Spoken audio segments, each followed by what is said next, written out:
give us like.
Hello and welcome to Smoker Talk Live.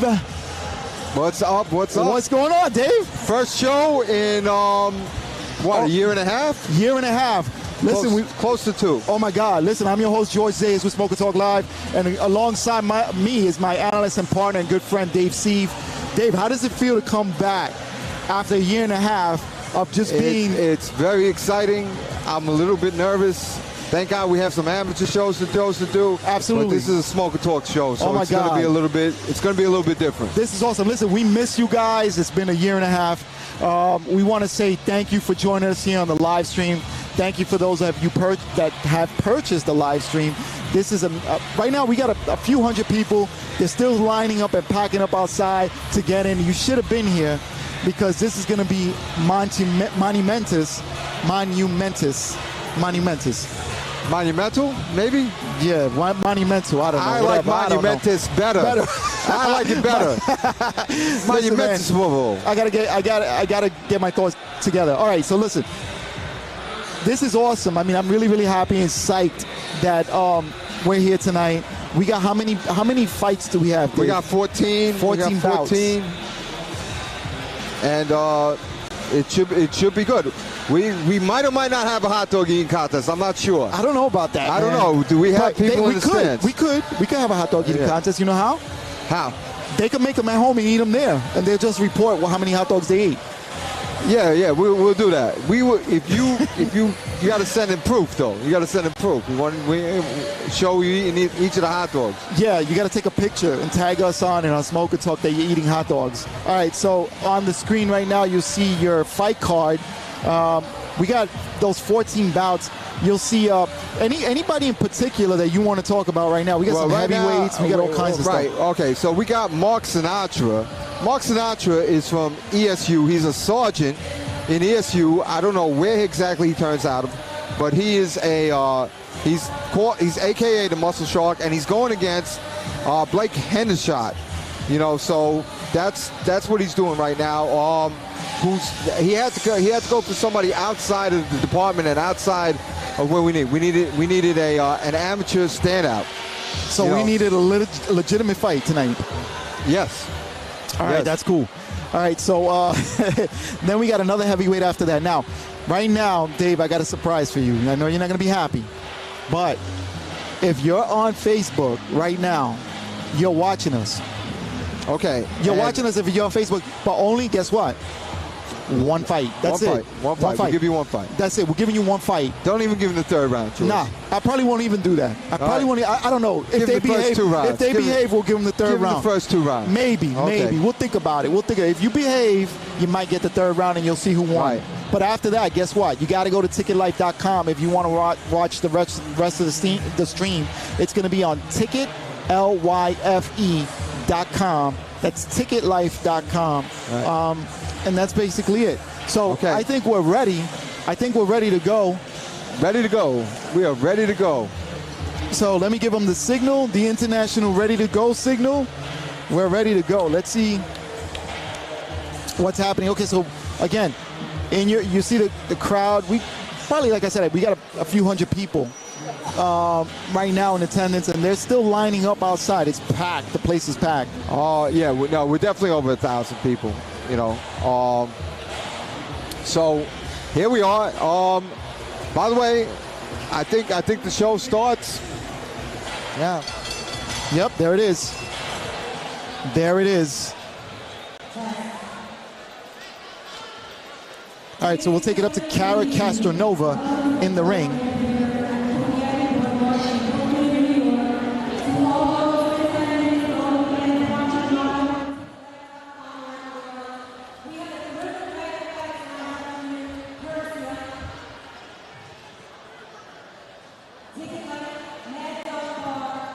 So while she's announcing, because we don't have the direct feed for her microphone, we could just mention some of the sponsors tonight, Dave. The main sponsors, Dana Ford. Dana Ford. Thank you, Lincoln. Dana Ford. Dana Ford is the headline sponsor, and Dana Ford has helped cops and kids a lot for the last few years, and we want to thank Dana Ford. If you want to buy a Ford or a Lincoln, go to Staten Island, tell them Smoker Talk sent you, or New York City Cops and Kids. And you get like a free pen or something like that, right? Listen, at least one free pen and 4 free hubcaps. 4 free hubcaps. They'll throw them in the car. When you buy the car, they'll throw them in. Listen, I'm I telling don't know, you. does anybody even use hubcaps anymore? If you wanted to use hubcaps, like say you wanted to go out on a date, you wanted to press, you want to cover those rims, right? You get those snap-on hubcaps. Okay. They light up and everything. They light up. Snap-on hubcaps. They light up at Dana Ford. I don't know about that, Dave. In Staten Island, they do things a little different over there. Is Dana going to call you, or Ford, or Lincoln? Let me tell you something. I bought 2 cars from Dana Ford. Oh, you did? I have bought 2 cars. Okay. Took care of me. All right, awesome, All right, man. the national anthem. All right, so we're going to stand up for the national anthem. We're going to pause for just a second.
So I hope we didn't get knocked off by Facebook by that, because that would be not good for the national anthem. Tremendous national anthem. The way Whitney Houston sang that. I hope we didn't get knocked out. So, for Facebook for the national anthem. All right, so anyway. Yo, what are you doing, man? What happened? What happened? All right, let's go up to Kara. I think she's about to announce the first fight. All right, and guess what, Dave? A lot of these guys have, they do have, which is pretty cool, they have walkout music. Can you imagine? That's how we roll right now. So the first man in the ring right now is going to be Blake Hendershot. And he is AKA Big Shot. Big Shot. And he's from Strong Island Boxing Club. And he's going to be taking on, like Dave said earlier, Mark Sinatra, which is Muscle Shark. So we're gonna see Mark entering in just a second. And Mark is from ESU. I tell you what, these are heavyweights, and Blake Hendershot doesn't look that big. He doesn't look that big of a heavyweight to me. I mean, there's big heavyweights, and in the amateurs it's cruiserweight.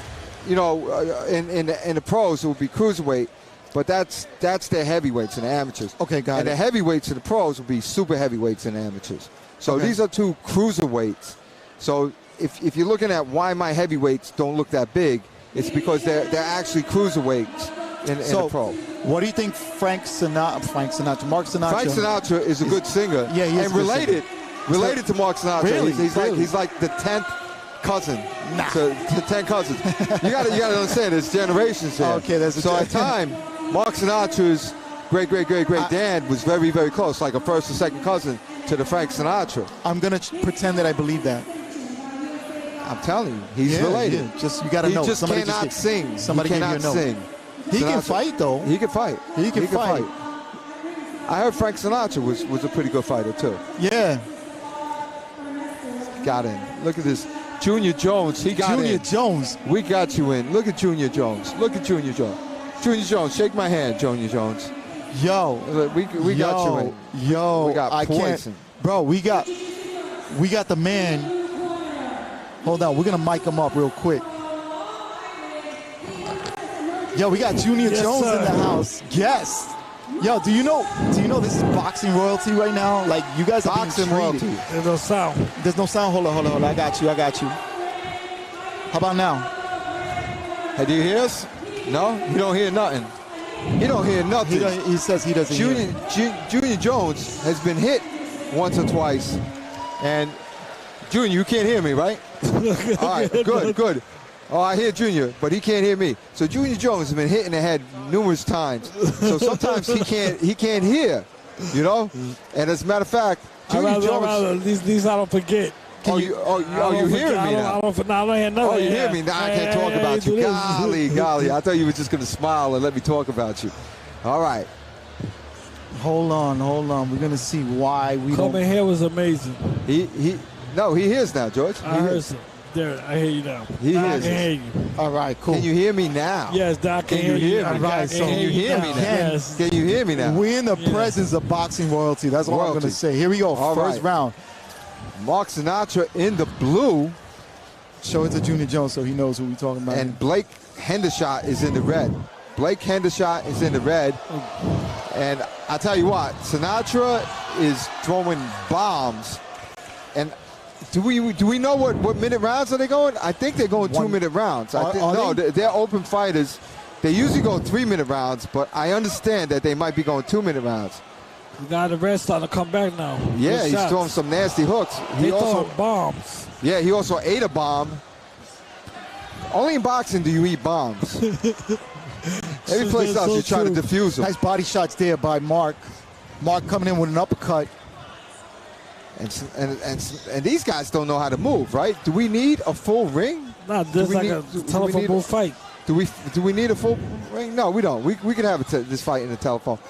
Blake Hendershot is throwing some hard shots too, right? Blake Hendershot in the red. Sergeant Mark Sinatra in the blue. Oh my gosh. Oh my gosh. Sinatra throwing big shots now. Oh, nice left hand there by Sinatra. I think that's going to be an 8 count. That's going to 8 count. Yeah, that's right. Wow, great. And they call Blake Hendershot the shot. Oh my God. It's a big shot. He's a big shot. He just ate a big shot. Nice left hand there. Right now. Nice body shot there by. But he's throwing him right back. Oh my gosh. He's a big shot. Oh my gosh. They have not stopped punching. Non-stop punching. I mean, from around, this is a great fight. I tell you what, I'm impressed with Blake Hendershot because he has took some bombs and he's come right back, throwing hooks of his own. So Junior, there's this jab, there's this punch called a jab. How many have you seen tonight? There's been no jabs. There's just been a straight water, no jabs. Sometimes you can't bring out the pea shooters. Sometimes when they're firing at you with bazookas, you got to throw the tank. Yeah, but you can still use the jabs to keep them at bay. They ain't no bay. They're just hanging out there. Look at them. They're insulted. They don't even know what a jab is. Listen, if you don't hit me with a hook or an uppercut, I'm not going to respect you. That's what kind of fight this is right now. They are letting go with this been a telephone fight from round one. This is round one. This is round one. That's true. That's true. You corrected yourself. Is that the voice that talks to you sometimes? Yeah, it's my inner voice. Nice right hand there by inner Sinatra. voice said it. Oh my goodness. These guys are just letting loose. And Cassie O'Connor is giving another standing 8 count. I bet he got some great uppercuts. Yeah, he got hit with some uppercuts. And getting hit by an uppercut is a hard shot because you really don't see it if you got hit by an uppercut. Two left hands. by Hendershot. Now some body work by Sinatra. Look at Hendershot. He does not quit. He does not quit. This kid is still coming forward. Still throwing. A tough kid. That guy's extremely tough. Wow. All right, and that was like a 2-minute round. All right, so let's go back to the fans over here. Just want to. Is that a 2-minute round or a 3-minute round? I think that was like a 2-minute round, right? There was so many. I got hit so many times. That was like I did get hit, right? I did get hit. I felt like I got hit. I don't even know. But anyway, just so you guys know, with us right now is Boxing Royalty Junior Jones, Junior Poison. All right, he's here in the house. Who beat Marcos Antonio Barrera twice. Right. Twice. Right. I think you headbutted the hell out of him on one of those. Let's talk about that fight, but I think beating Canizales was more victory to me. Because then when he had 17 defenses, then I beat him for the title. So that fight meant more to me. That fight meant more to you. Nice, nice. Wow. Definitely. Now, what are you doing nowadays? Because I saw you like 2 weeks ago in the Bronx with some of the boxing greats as yourself.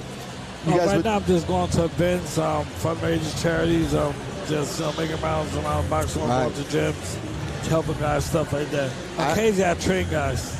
Occasionally. Okay. Where are you located? Well, before I closed down was Mendez. Oh, Mendez, yeah, down in Manhattan, yeah. Exactly. I was there, then Mendez closed Mendez down. is close, huh? Yeah. All right, so we're going to round number 2. It starts off with Hendershot with the left hand. Right. Well, Hendershot's throwing a jab. Look at that. His corner must have told him. Couple jabs by Hendershot. Sinatra now swinging away. Hendershot trying to also connect, missing, but now connecting. But Hendershot is very strong. He's a very durable guy. And by the way, this might have been a different round if we had regular amateur rules. They're using 16-ounce gloves as per Smoker Talk regulations.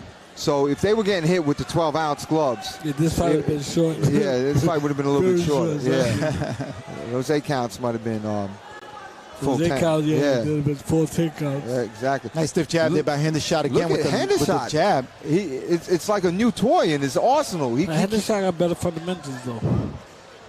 He does have good fundamentals, and he's actually thrown a jab. Since round 1, there had been no jabs. Oh my gosh! Mark just throwing some heavy bombs now. With a big right hand catches Hendershot. That was a hard shot. That was just another big right hand by Sinatra. Yeah, he's going for the home run now. Yeah, absolutely. Absolutely. Trying to find that uppercut, but he's finding real estate on the face of Hendershot. And now getting a warning for shoving the heel of his hand into the guy's mouth. Right, because he's trying to lift him. He's trying to lift him. That's what he's trying to do. That's good in the pros, but well, it's not legal in the pros. But we do that in the pros. In the amateurs, you're gonna get a warning. In the pros, it's like, pros, you might get away with it once or twice. Yeah. Again, a left shot that I think momentarily stuns Hendershot, but I don't know. Getting a warning. I thought Hendershot was gonna get an 8 count, but well, you know what? In the amateurs, the refs can step in like that, give some directions, just to give the guy a breather. And I think that's exactly. And a nice left hand by Hendershot at the end of the bell sends Mark back to his corner. This is a back and forth fight, though. I mean, you don't know who's up or who's ahead. This fight is going back and forth. First, Hendershot comes, the other guy comes. So this is a good fight. Absolutely. This is absolutely a good fight, and we got some round girls from the crowd. We're trying to encourage that. You know what? I gotta tell the people though that are coming in. Well, I can't tell them because they're watching. No, some people are actually watching in the parking lot as they're trying to get in. I just read some of the comments. Oh my goodness! They're actually watching on their phone. Listen, this thing is a Live Nation. This is a Live Nation event because they control it, and they put these seats out here. We didn't want any seats. We wanted that parking lot feel, and we didn't get that. Well, I think we were totally shunned. It might be a little hard for the people watching. Call it park per view. They watch in the parking lot. That's right. All right. Again, Hendershot starts with that left hand again. And I'll tell you what, Hendershot is going to be a good boxer. Yes, he is. He might not win this fight tonight. But they got good fundamentals, though. Yeah. Good fundamentals. And if he learns how to throw that jab a little bit more, he will be okay. Yeah, he got to get out the fumble fighting, though, and try to box a little bit. Sinatra is a horse. He's a boxing workhorse for sure. Right hand connects. Oh my God! Rocks Hendershot again. That's his big shot right there. Yeah, that big right hand that catches Hendershot all the time, and there it goes again. Yeah, exactly. Well, and now the referee's going to stand in and call an 8 count. Hendershot, another 8 count here in the second And it's round. crazy because Hendershot actually hit Mark a couple times before he got hit with that overhand right. You know, he actually caught Sinatra with a couple of shots, and Sinatra still managed to score. And look at Hendershot coming forward, throwing his point as hard as he can. Yeah. Another right hand by Mark Sinatra again catches Hendershot coming in. And again, that phone booth fighting and the barrage of punches coming from Mark now. He's unleashing some shots to the body. Oh my God. Absolutely. Yeah, it actually looks like Rock'em Sock'em Robots. The thing about it is Hendershot staying right in the pocket. He doesn't move. He's throwing shots right back at Sinatra. Not as effective, but he is scoring in between and gets rocked with a right hand. All right, That's it. And that's 4 8 counts in a fight, and that for an amateur fight, that's all you could have. That was a good fight, though. Very good fight. All right, so the third. So Junior Jones, you had brothers, right? You had brothers. One brother. You had one brother. Yeah, one younger brother. One younger brother. And is it true that you used to cover your hands with sheets and pillowcases and beat them up to a pulp as you practice boxing? This is how you learn boxing? Not at all. I hit him with the full fist. You hit him with the full fist. You see that? People pass me notes. Oh my God. People pass me notes. George don't believe me. Pass you no. Give me that, man. Nobody pass you no note, man.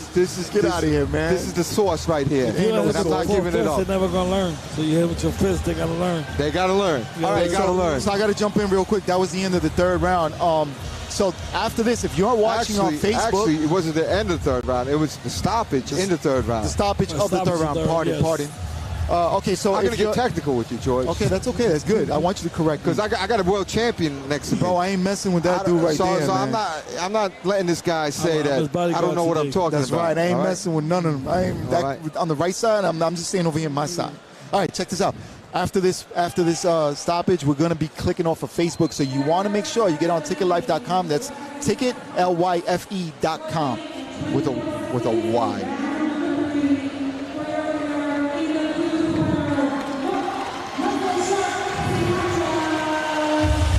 All right, so you want to make sure that you click on ticketlife.com. That's Lyfe. Ticketlyfe.com. The stream is only $10 for 14 fights. That's less than $1 a fight. And it's a donation. And it's a donation. Guess what? For New York City cops and kids, it gives a free gym to underprivileged children in like the neighborhoods that they need it the most. We don't want it's free for cops too. You can't beat that deal neither. Great deal. Right? Yeah. Tell them how much a gym membership is for boxing. Gym membership for boxing now is over $100 and something, so you can't beat that. It's free. So that's what we're doing by collecting money. You're donating to giving a child, a young person, a free boxing gym to go to stay off the streets. There'll be today's kids. You're preventing tomorrow's crimes by having to come in and hang out with a cop, be mentor. Dream come true. That was deep. Absolutely, man. That was deep. I gotta sell it, my man. Gotta sell it. Right? All right. Here's the other thing. They also get a tutor. They get a mentor, a tutor. If they're not doing too good in school, we actually help them out with schooling, with tutors. Really? Wow. Yeah, man. That's it. It's a whole program. Nobody helped Junior Jones out. It's a whole program. Junior Jones got out the 4th grade and started life. He's beating people up in the 3rd grade. What are you talking about? All right, so we're going to check off on Facebook. People up for money. Thank you for joining us.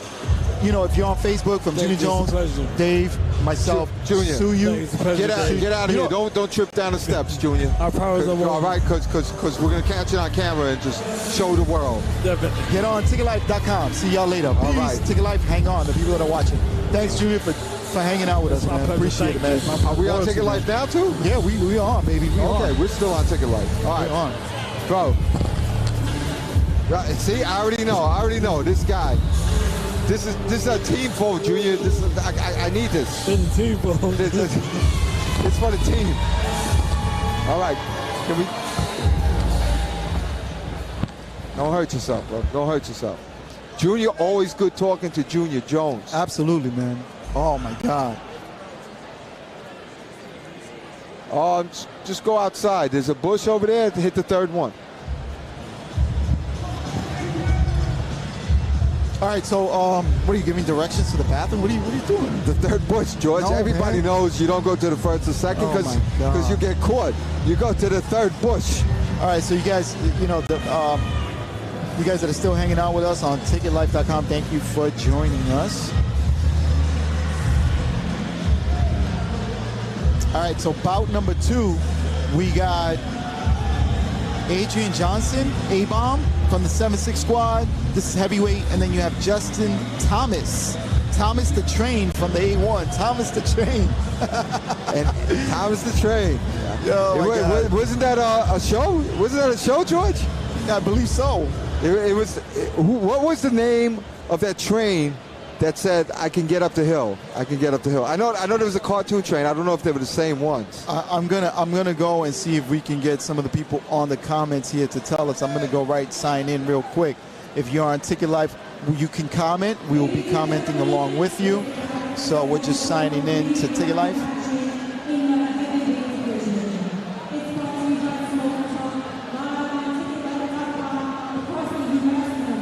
Isn't TicketLife.com pretty cool, man? Well, it is so cool that it just makes other people cold, other apps and whatnot. Yeah, man, this is cool stuff, man. So let's see. So that's Mark the Muscle Shark. He really did some good. He really did some good punching there, you know. So I don't know what to say. All right, so who do we got? Fight number 2. Adrian Johnson, A-Bomb from the 7'6". He's in the red corner, and he's actually wearing red.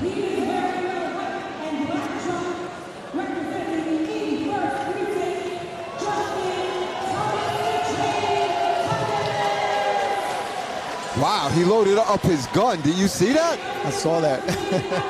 Wowzers.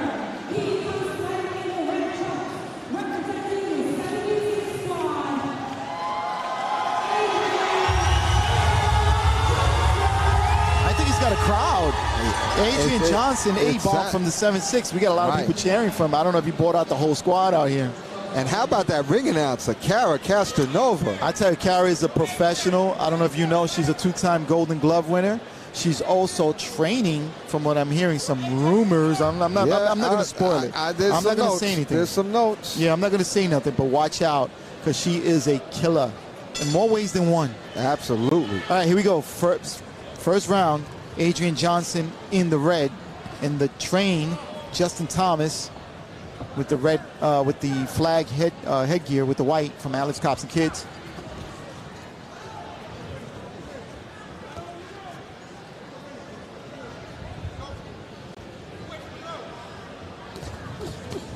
All right. Wow, what a good punch by Adrian Johnson. And now Thomas has some experience. He just graduated the academy. And he's a boxing. He has boxing experience. You're talking about Johnson? No, Thomas. Okay, Thomas, yeah. Now, Adrian Johnson is he's boxed in smokers before, and he does MMA. I don't know if he does kickboxing. Oh, nice left hand there by Johnson. Catches Thomas. Right. So he does MMA? MMA. He does a few things. I don't know if he does kickboxing too, but I think he does karate. He's a jack of all trades, Adrian Johnson is. And these guys are letting it go. They are letting it go. All right, so John, thank you for commenting. He says the little engine that could. That's what it was. The little engine that could. Wasn't Thomas the Train? Wasn't that like a kid's show? It was like it had like a face of a train. Yeah. What about that one? The little engine that could. What was that? That was a book. That was like a book story. Was that Thomas? Oh, I don't know. Well, it is now. The heck with it. Yeah. Thomas, he's here fighting. Absolutely. Absolutely. He's here fighting. Well, I'll tell you what. If you want to look at speed versus power, or a pressure fighter versus a mover, Adrian Johnson, who's in the red, is your mover, and Thomas, who is in the white, Thomas the Train, Justin Thomas, he is your guy that's trying to put on pressure. So he's trying to come in, but Johnson has quick feet. Look at him, he's dancing around. He kind of reminds me of one of these karate movies, or these Kung Fu Saturday afternoon movies. I think he does for me. he moves around. I gotta call him Kung Fu Johnson because he's bouncing all over. He kind of reminds me of Bruce Lee a little bit.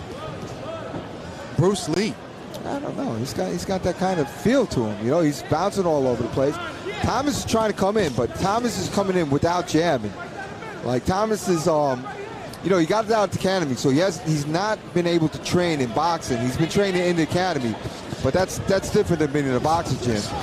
And he threw a lot of punches. He threw a fury of punches, but did not catch Johnson with any of them, maybe one. Meanwhile, Johnson is making his punches count. So Thomas has the high punch count, not as many punches landed, and Johnson has the lower punch count, kind of like a Floyd Mayweather, kind of like a Kung Fu, you know, a Kung Fu guy. You know what I mean? You ever see them?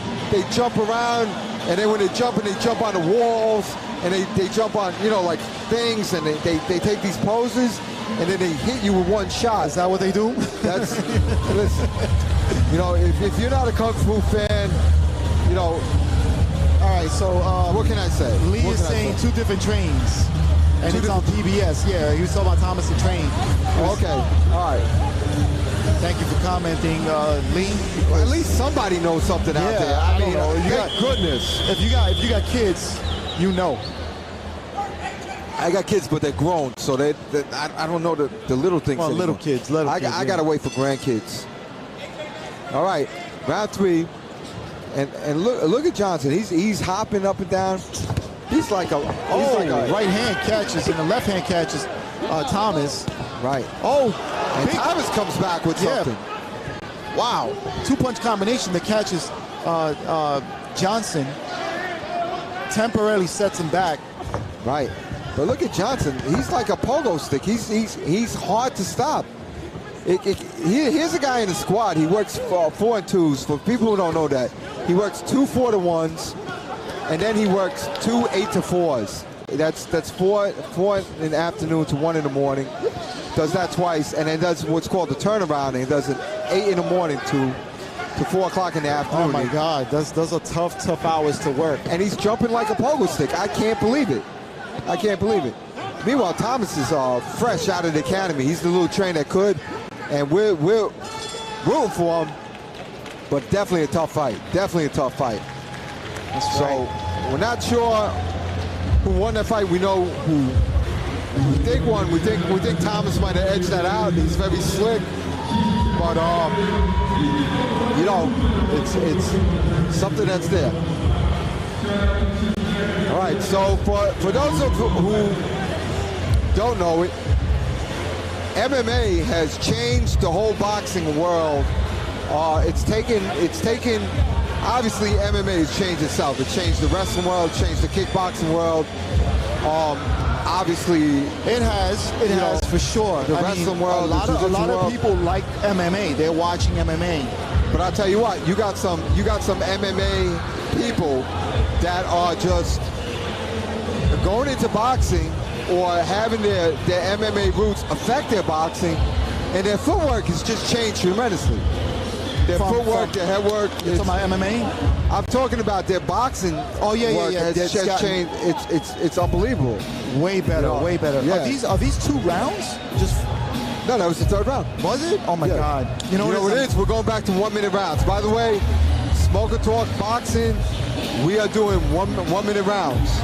You know, so right. Get used to it. That's what it is. Get used to it. That's right.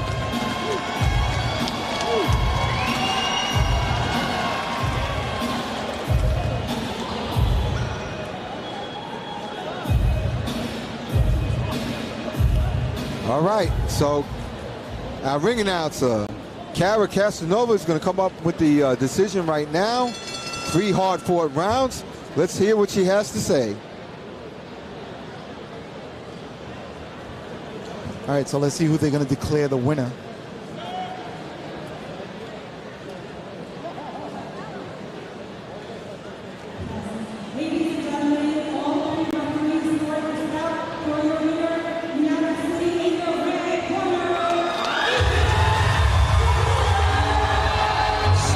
Corner wins. Right. Adrian Johnson. I think fight. Yeah, great was fight. That was pretty good, man. That was pretty good because you said that Thomas had a little bit of experience, but you said Johnson. He does. Yeah. He's an amateur fighter. He's an actual amateur fighter who became a police officer. Wow. And then Andrew Johnson is an MMA guy. And let's shout out Andrew Johnson for a little bit because he was also an undercover. He was out on the streets buying drugs, doing undercover cases, putting himself in harm's way, had a crazy beard, had a crazy look about him, and, put himself in some crazy situations. All right. Oh, look at it, it's the Chief. Come on and sit down. Come on and sit down, Chief Mantry. Oh, my God. All right. Look at this. Please put that on. Put that on. I don't have the fancy jackets like you guys. All right. Well, listen. actually, we didn't wear some. Well, one of us didn't wear a fancy Well, jacket. you got the today. fancy shirt. Thank you. Yeah, I had to You come got out. the fancy jacket. Tell me this is And not fire, though. That shirt is fire. Thank you. He's got the fancy heart. That's right. I got just I don't even know Under Armour shirt on. Ladies and gentlemen, I want to introduce to you my boss for the last few years when I was on the job as a police lieutenant. It is the incredible Jeffrey Mantry. Can you call him Thank Jeffrey you. now? He can't. He could have called me that when he worked. This is my man right here. Listen, I could have called him Jeff, that. I could have called him that. Jeff had a policy.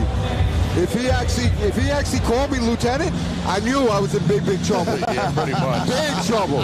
If he called me lieutenant, And I called him lieutenant often. Hey, lieutenant, come in my office. And sergeant too. my He was God. like, sergeant too. Sergeant, come over here. it's serious when Jeff Mantry calls you lieutenant. When he says, Dave, what are you doing? I know I did something wrong, but I'll be able to talk my way out of it. I'll be able to explain it. That's cool. Calls me lieutenant, that's trouble. So,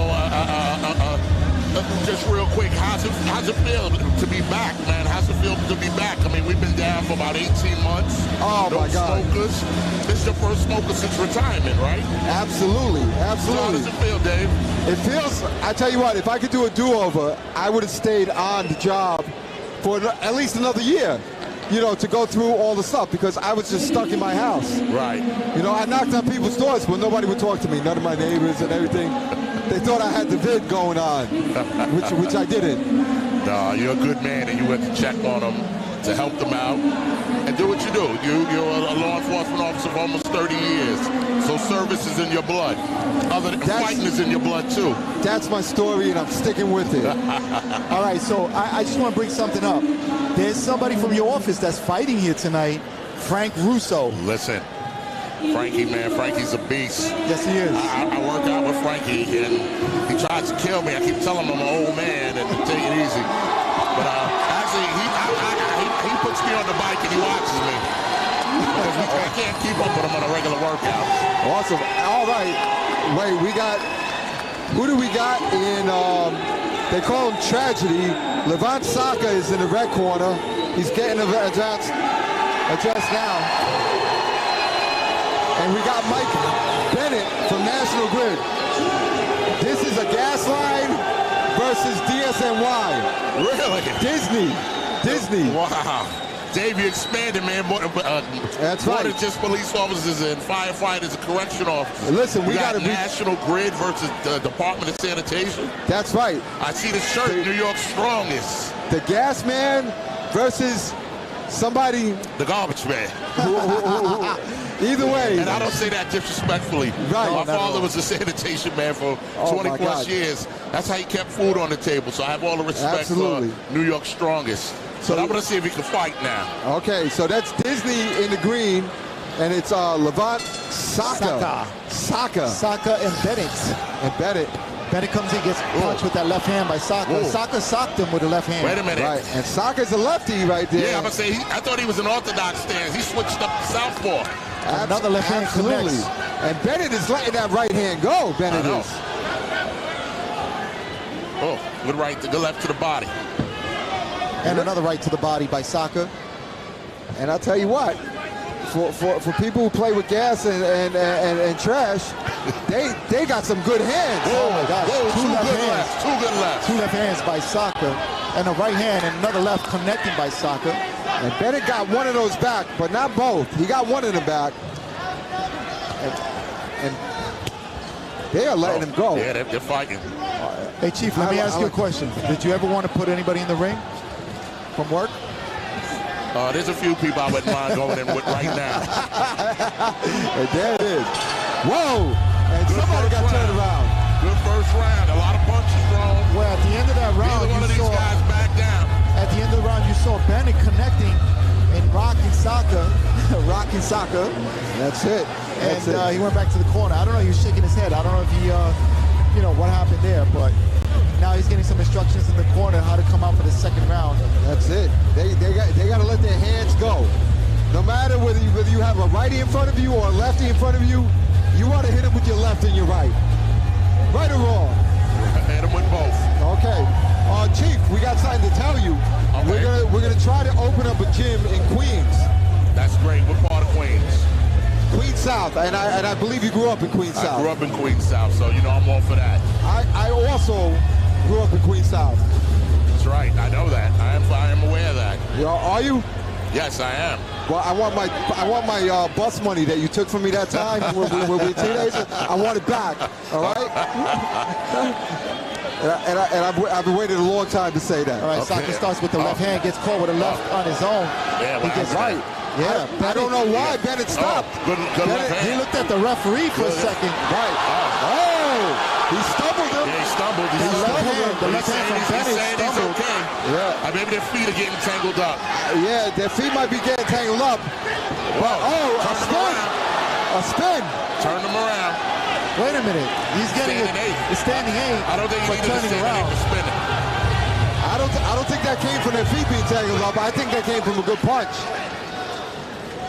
And another good punch left. by Saka. Big right hand. Oh, that's a penalty. And now Saka is getting his standing eight count. He returned the favor with the standing eight. That's Yes, it. he did. Big right hand. That was a big right hand. Wow. Oh my goodness. I don't know. That right hand may have won the round. I think so. It won the round for me. It won the round. So anyway, in Queens South on 197th Street and Jamaica Avenue, all right? Back in the day when you were young and you were shopping, you went to the Ave. I went to the Ave plenty. All right? I was on the Ave yesterday. There you go. He still goes to the Ave. I was on the Ave yesterday. so maybe when we get this gym up and running, maybe you come down and give a few pointers. Absolutely. All right, here's something else that people do not know about Chief Jeff Madry.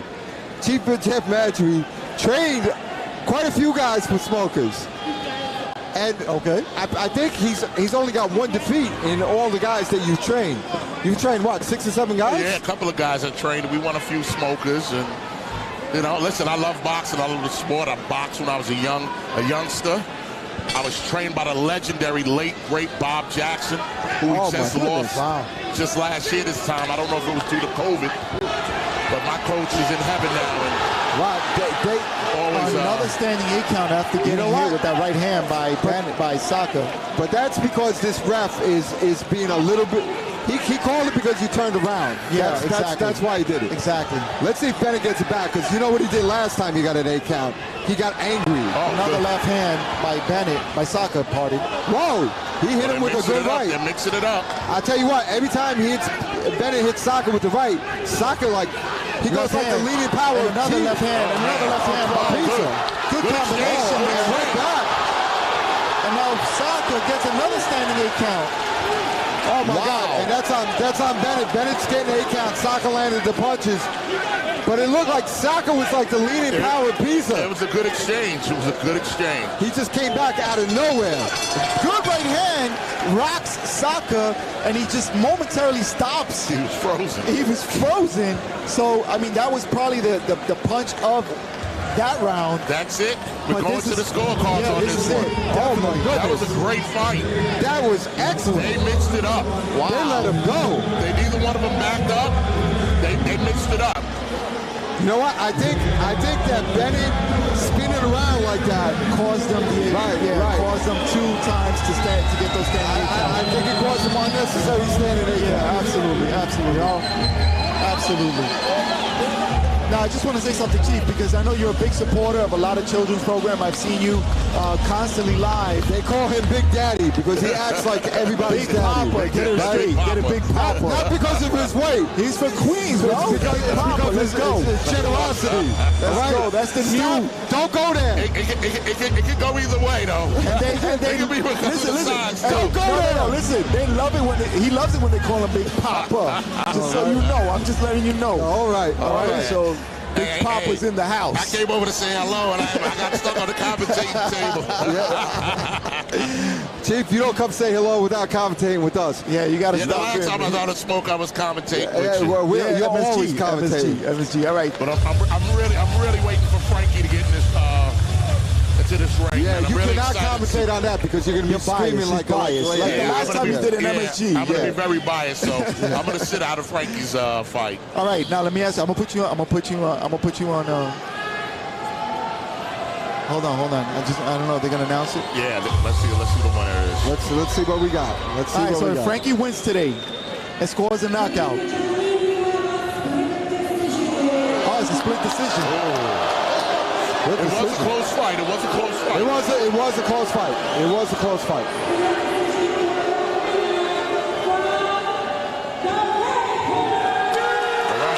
Okay. The garbage man takes it.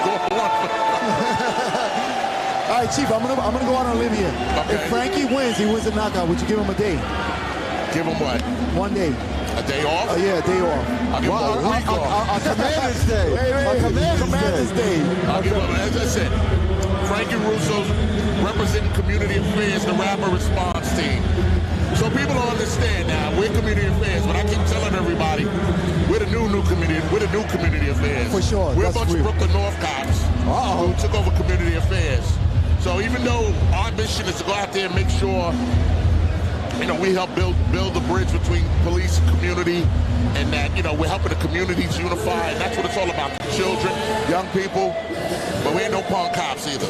No, I know that. I know that. I heard there was some old Community Affairs people that you just kind of like cleared out. I don't want to say that they beat them up. Listen, and no disrespect to anybody who works in Community Affairs. Where we came, we shuffled a few pieces around. I brought some different people into the office. But all the people who work in Community that's Affairs, just the way it is. all great officers. It's just the way it They were is. dedicated officers. I just brought some guys in to work close with me. And I just want to say something out there. All Big Daddies Big Papa, had big hands. All right? Big hands. Those are mittens, bro. Those aren't even hands. Those are mittens. All right? You get hit with one of these big hands, it's trouble. All right, So what do we got here? So we're going to go on to the 4th bout of the evening. We got Daniel Kim, the Mission from the 111. Oh, my gosh. And you have Frank Taramina from Stoneball. No, they call him Stoneball from the 103. Bowl. 111 versus 103. I like that. That's Queens North versus Queens South. I like that. And I got to train with Danny Kim a little bit the other day. I got my Asian on because I'm half Asian, so Oh, yeah. Yeah, so I tried to come on him like a hate crime, and he fought me off. That's not nice. All right? I was going to go after Stonewall Taramina, but he was out beating somebody up with the meatball hands that he has, all right? Italian stallion He's right there. He's looking real loose in the corner. Looking very loose. Yeah.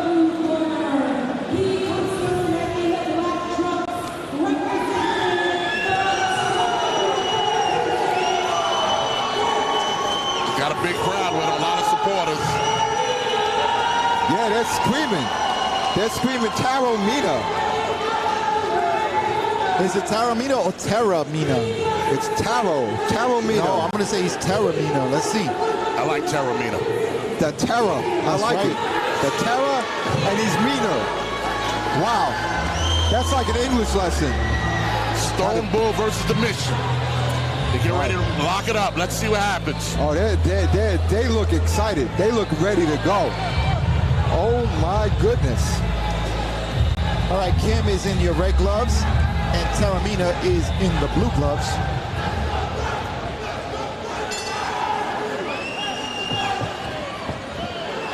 And look at that. And Daniel Kim is your taller guy in a height disparity syndrome, and Taramina is very short and very But he's coming forward, Dave. rushing forward like a bull. Like a bull. Danny Kim getting him with that right hand. And Danny Kim doesn't spin.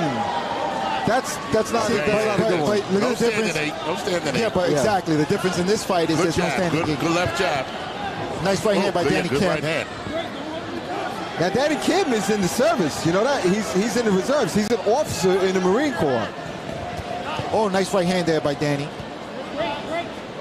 Well, if he's a Marine, then we know he's tough. Absolutely.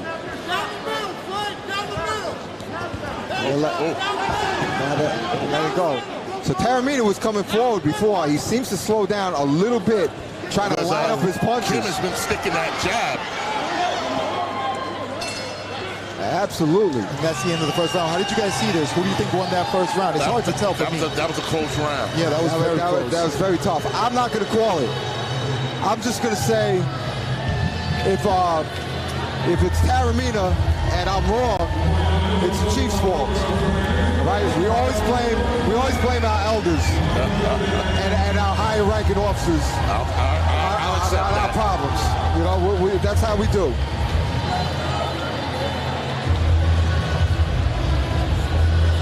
So, all right. So, Chief, you got any new programs coming out?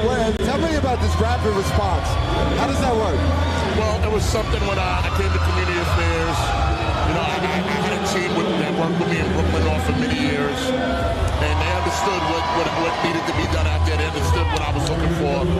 So I made them my response team, and it was always about getting to the scenes, getting there fast, making sure we're able to provide any assistance, if it was to officers, if it was to families, victims. So that's what that all came about. We've been in existence the last year, and they made an impact out there. They made a great difference out there, so I'm proud of all of them. Awesome. And Frankie's one of them, so, and we're here to support him. Right. Meanwhile, Taramina just scored with a hard right hand, and Danny Kim is trying to get back with a plethora of punches. That's what I call the hive. When you let out a group of punches, it's like a swarm of bees. You let out the hive on somebody. Whoa. And that was a 1-2. Good 1-2. Oh. Right. Hitting him on the break. Yep. Well, the ref said keep punching. So let's blame that on the ref. But Taramina got a good right hand in there. And he got another good right hand in. Danny Kim was holding on a little bit. And when you're holding on, you can't let your hands go. So. Oh, he hurt him. He hurt him. You thought Taramina was hurt with that? I thought he was hurt. I think you're right, because he was shaking his head. His legs buckled. His legs buckled. All right. I saw Taramina score with the right, and Kim score with the right at the same time. I saw Kim's, and I concentrated on Kim. I saw Kim's head turn. You concentrated on Taramina, and you saw his legs buckle, you said. Yep. All right. Absolutely. Yeah, so you know what? I sided with their decision. That's it. Whatever that decision may be. It's the final round. Here we go. I don't know. This ref is just annoying me. What is he doing? There's only a minute. Let's go. Let's go. I don't know what that is. Well, we lost about 15 seconds right there. Yeah. I don't know what he's doing. That's crucial. Yeah. This fight is close.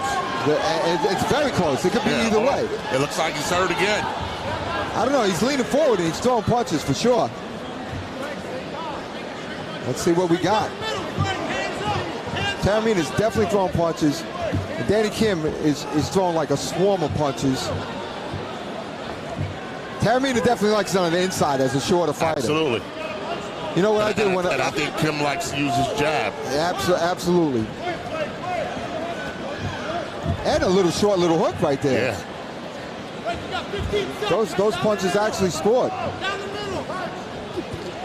Wow. It's a good 1-2, it looked like. Tamina's holding on, and a little bit of a wrestling match. Jeff, you know what my trick was when I being a shorter fighter myself? Sometimes on the inside, I'd step on your foot, you know? And if that didn't work, I stopped it, you know? But it was always by accident. Listen, don't reveal Dave Siebes' dirty boxing tricks. You're live. Don't reveal Dave Siebes' dirty boxing tricks. Sometimes you got to do what you got to do. Somebody's grabbing onto you. You're in a fight. That's it. Sometimes you got to equalize the fight. Yeah, absolutely. These people don't know that we go back, Jeff. Intermission. Hold up. You got any hot dog guys? Do you have any hot dog guys?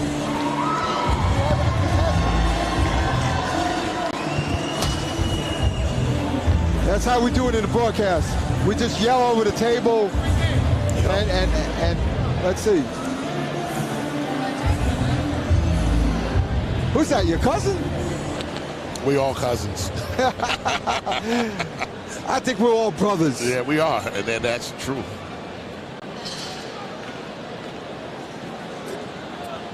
All right, let's see what we got. Good fight, though. Good fight. Another good fight. Another good fight. And we're going to have an intermission. We might have a hot dog eating contest. Oh, no. You know what happened? The crowd was supposed to be more like open and freer, but they put in the seats. They put the seats in on them, so the crowd is not as free flowing.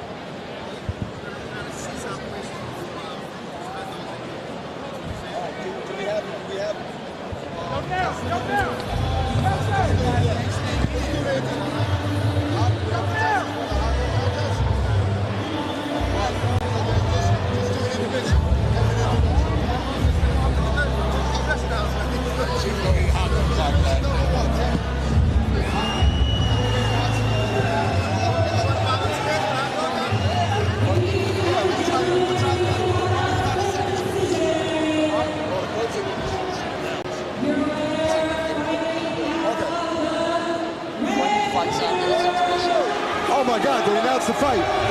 Oh my God. Daniel Kim wins that fight. With the win. The mission. Danny Kim is victorious.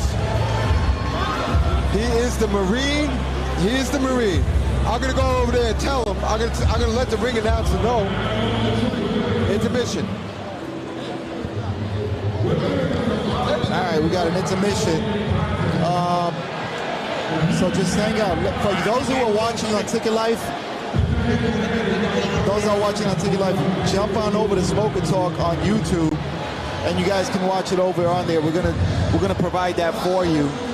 You know, we apologize for any inconvenience. Remember, this is charity. We want to give you guys an opportunity to donate and help out the Cops and Kid gyms throughout the city. We're going to try to have 5 gyms in every borough, 1 gym for free. So if you're listening on Ticket Life, jump on over to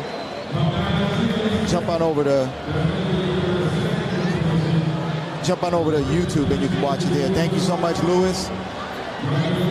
Thank you so much. We apologize for that, Lewis.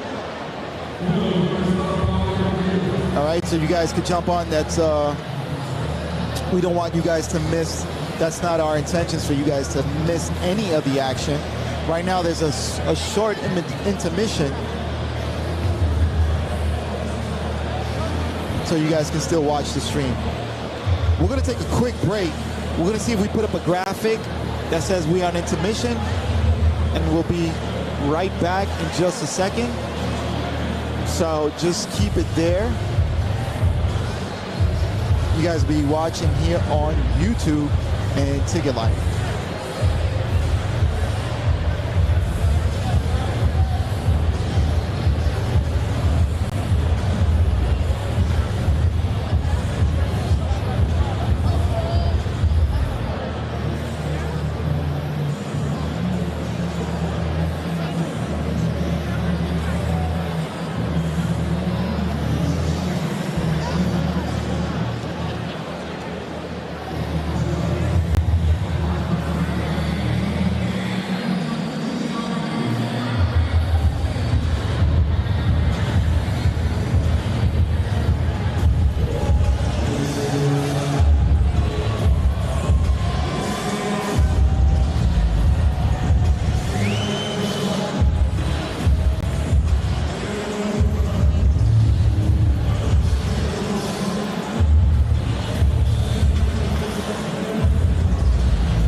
So the intermission is not after this fight. What's wrong? What is this?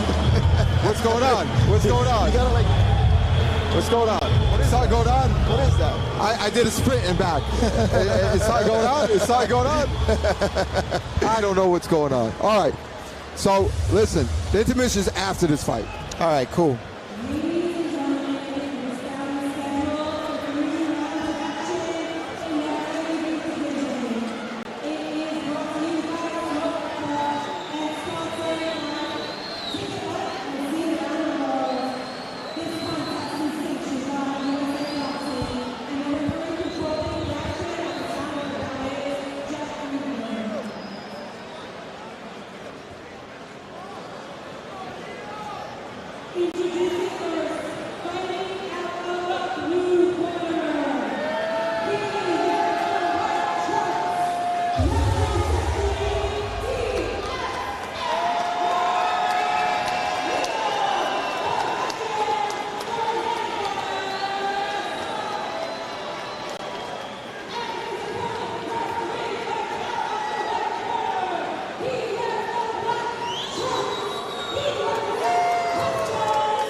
All right, Dave, what's up? Test, test, test. Okay, I'm okay. I am on. So we got Keyshawn Coward from Customs. He's no JFK. coward, man. He's in the red corner. Oh, he is not a coward, but he is a coward by name. And he's going against Leo Fernandez. Leo Fernandez. Leo Fernandez Big- is scoring big big right left hand, hands. Left hand, George. Left hand, that's right. We got the lefty-righty conundrum going on.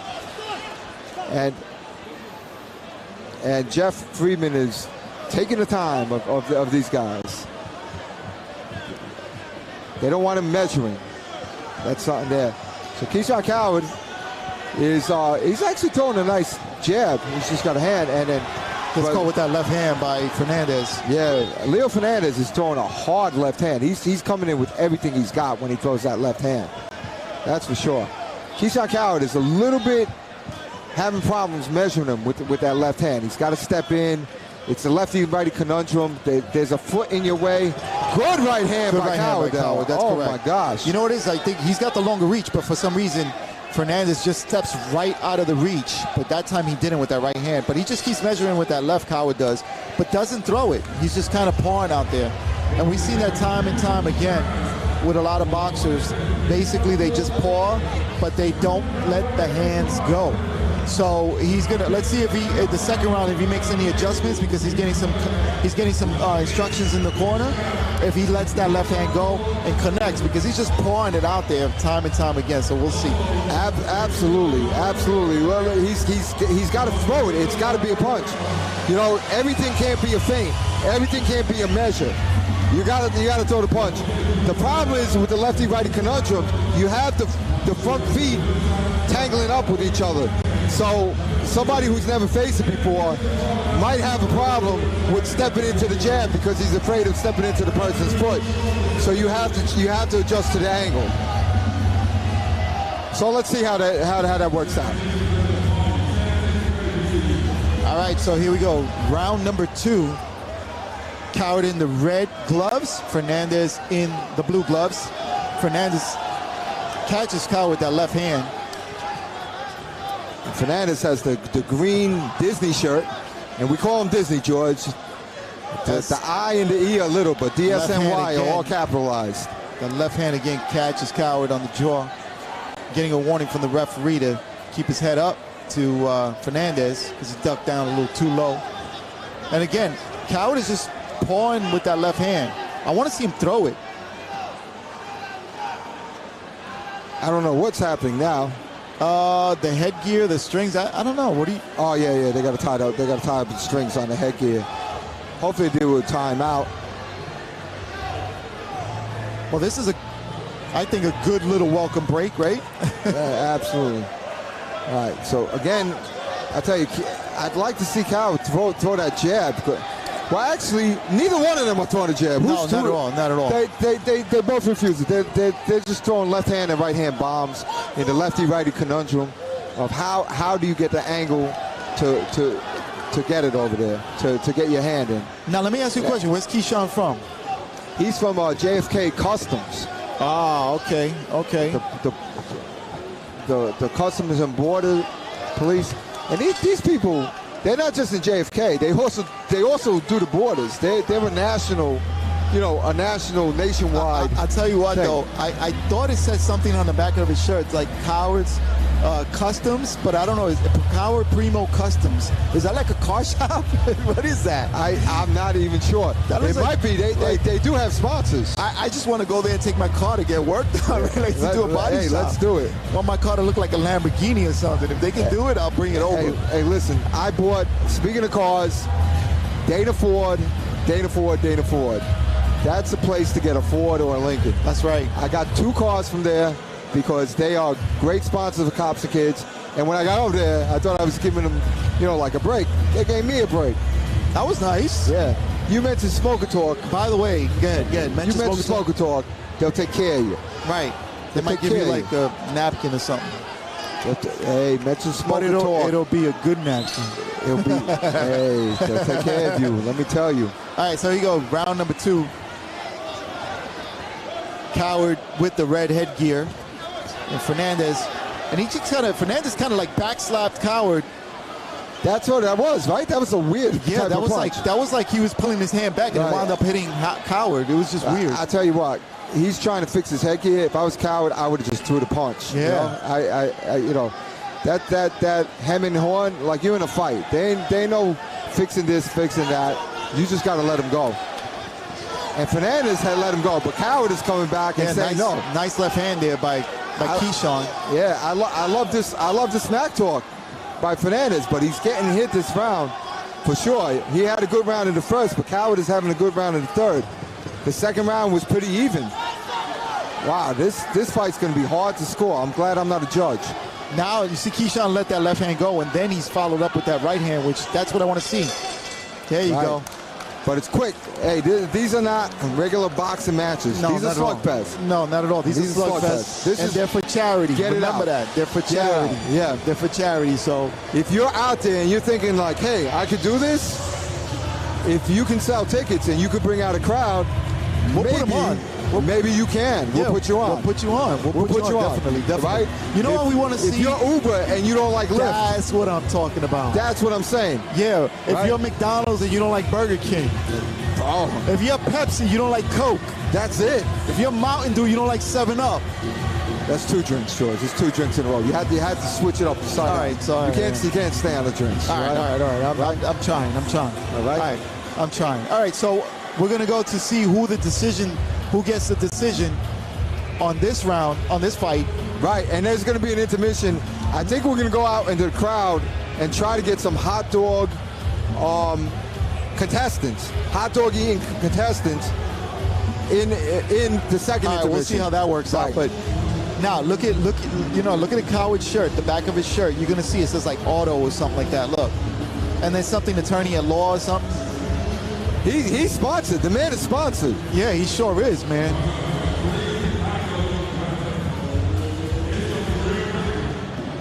I used to.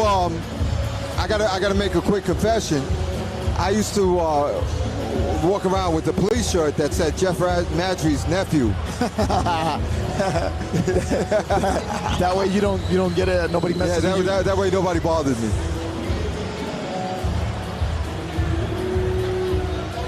All right, so you know what I've been noticing, Dave? We've been getting a lot more of sanitation guys joining these, which is pretty cool. That's it. I'm good with the split decision because I don't know who won that.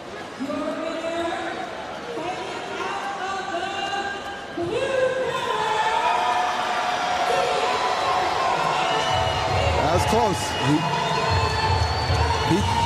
Sanitation. He definitely lost the last round. Won the first round. The second was up in the air for grabs.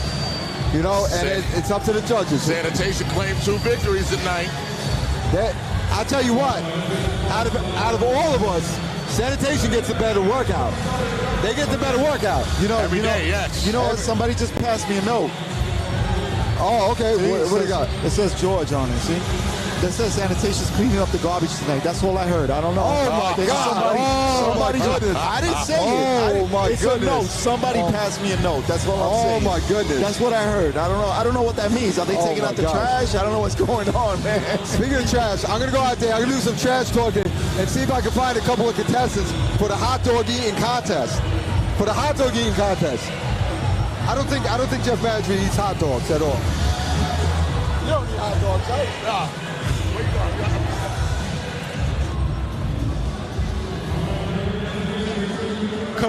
Yeah, we're going to take a quick commercial. Just a couple of quick ones. We'll be right back.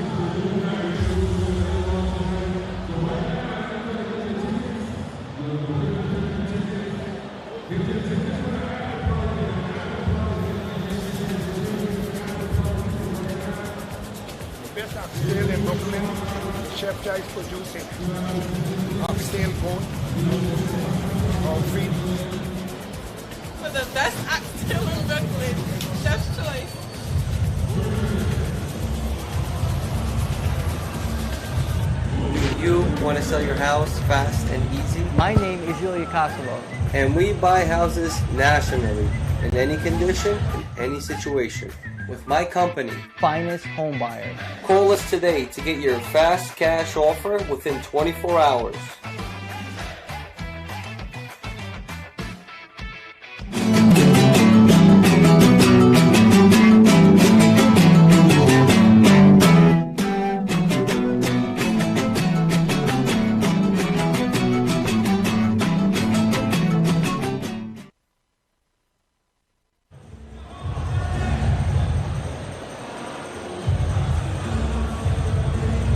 All right, that was a couple of our sponsors, Mad Dog and Beans. That was also Finest Homes. That was Chef's Choice. And of course, Dana Ford is one of our sponsors as well. So, just go out and support some of our sponsors that supports Cops and Kids. We want to welcome you to the stream while we are on an intermission. We're on an intermission. Just hang with us for a few minutes. We'll be right back.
All right. So we're back. We're back. Back. I jumped into that crowd. I was body surfing, George. I was body surfing. Bro, I saw you. I saw the crowd like holding They you were up. holding me up. That was just crazy. Only thing is I don't have nothing in my pockets no more. You know what I'm saying? Yo. What's going on here? All right, so let's introduce our next guest, just so that people that don't know him will know He comes from a food family. They make soup. They make soup. They make sandwiches, Italian style sandwiches. The Fonties of Brooklyn. Not the Monte soup. No, the Fonties of Brooklyn in Red Hook. Okay, but we're not going to talk about that. We're talking boxing. We're talking boxing today. The general. Please introduce yourself, young man. So I'm a pro boxer, 1-0, 1 KO. And I just had my pro debut in March, and now I'm fighting again August 7th, back in South Carolina for my second pro fight. How about your name? They don't know who you are. My name's Anthony, the General DeMonte, the General Boxing on social media. There you go. To follow me. Right. All right. Now you have to understand something about Anthony DeMonte. People get his name confused all the time, including us. Because his dad owns the Fontes. Yep, the Fontes, yep. Right? Who it was the DeFonte that started a long time ago, right? Yes, 3 generations down. Nicky DeFonte's grandfather. And then it got passed down, and then my dad came in as a partner about 20-something years ago. Now, is it true that they were running from the law? They were mobsters. They were running from the law. Oh, that's false. And they changed their name. That's false. To That's DeVonte, false. They're right? straight A guys. Straight A business. Straight A business. Yeah, the best in New York. The Fonties of Brooklyn. You got to go down there. Red Hook, baby. All right. I love that. All right, there you go. So we know Anthony from the amateurs, and now he's turned pro. He's 1-0. You know he's going to fight up. He's fighting next month. We've been a fan of his in the amateurs. Absolutely. We covered his fights. Absolutely. Now, I got to admit something to you, DeMonte. I got to admit, Tony, all right? Yes. You know, you haven't gotten the best call from us. You know, not the best call. And there's a reason for that. Because if you're winning your fight so convincingly, we can't save it too much. We can't push it too much. We're not being biased. We can't be biased. Right. Not when you're commentating. Right. We have our favorites, but we can't do it on the live stream. You know what I'm saying? We can't.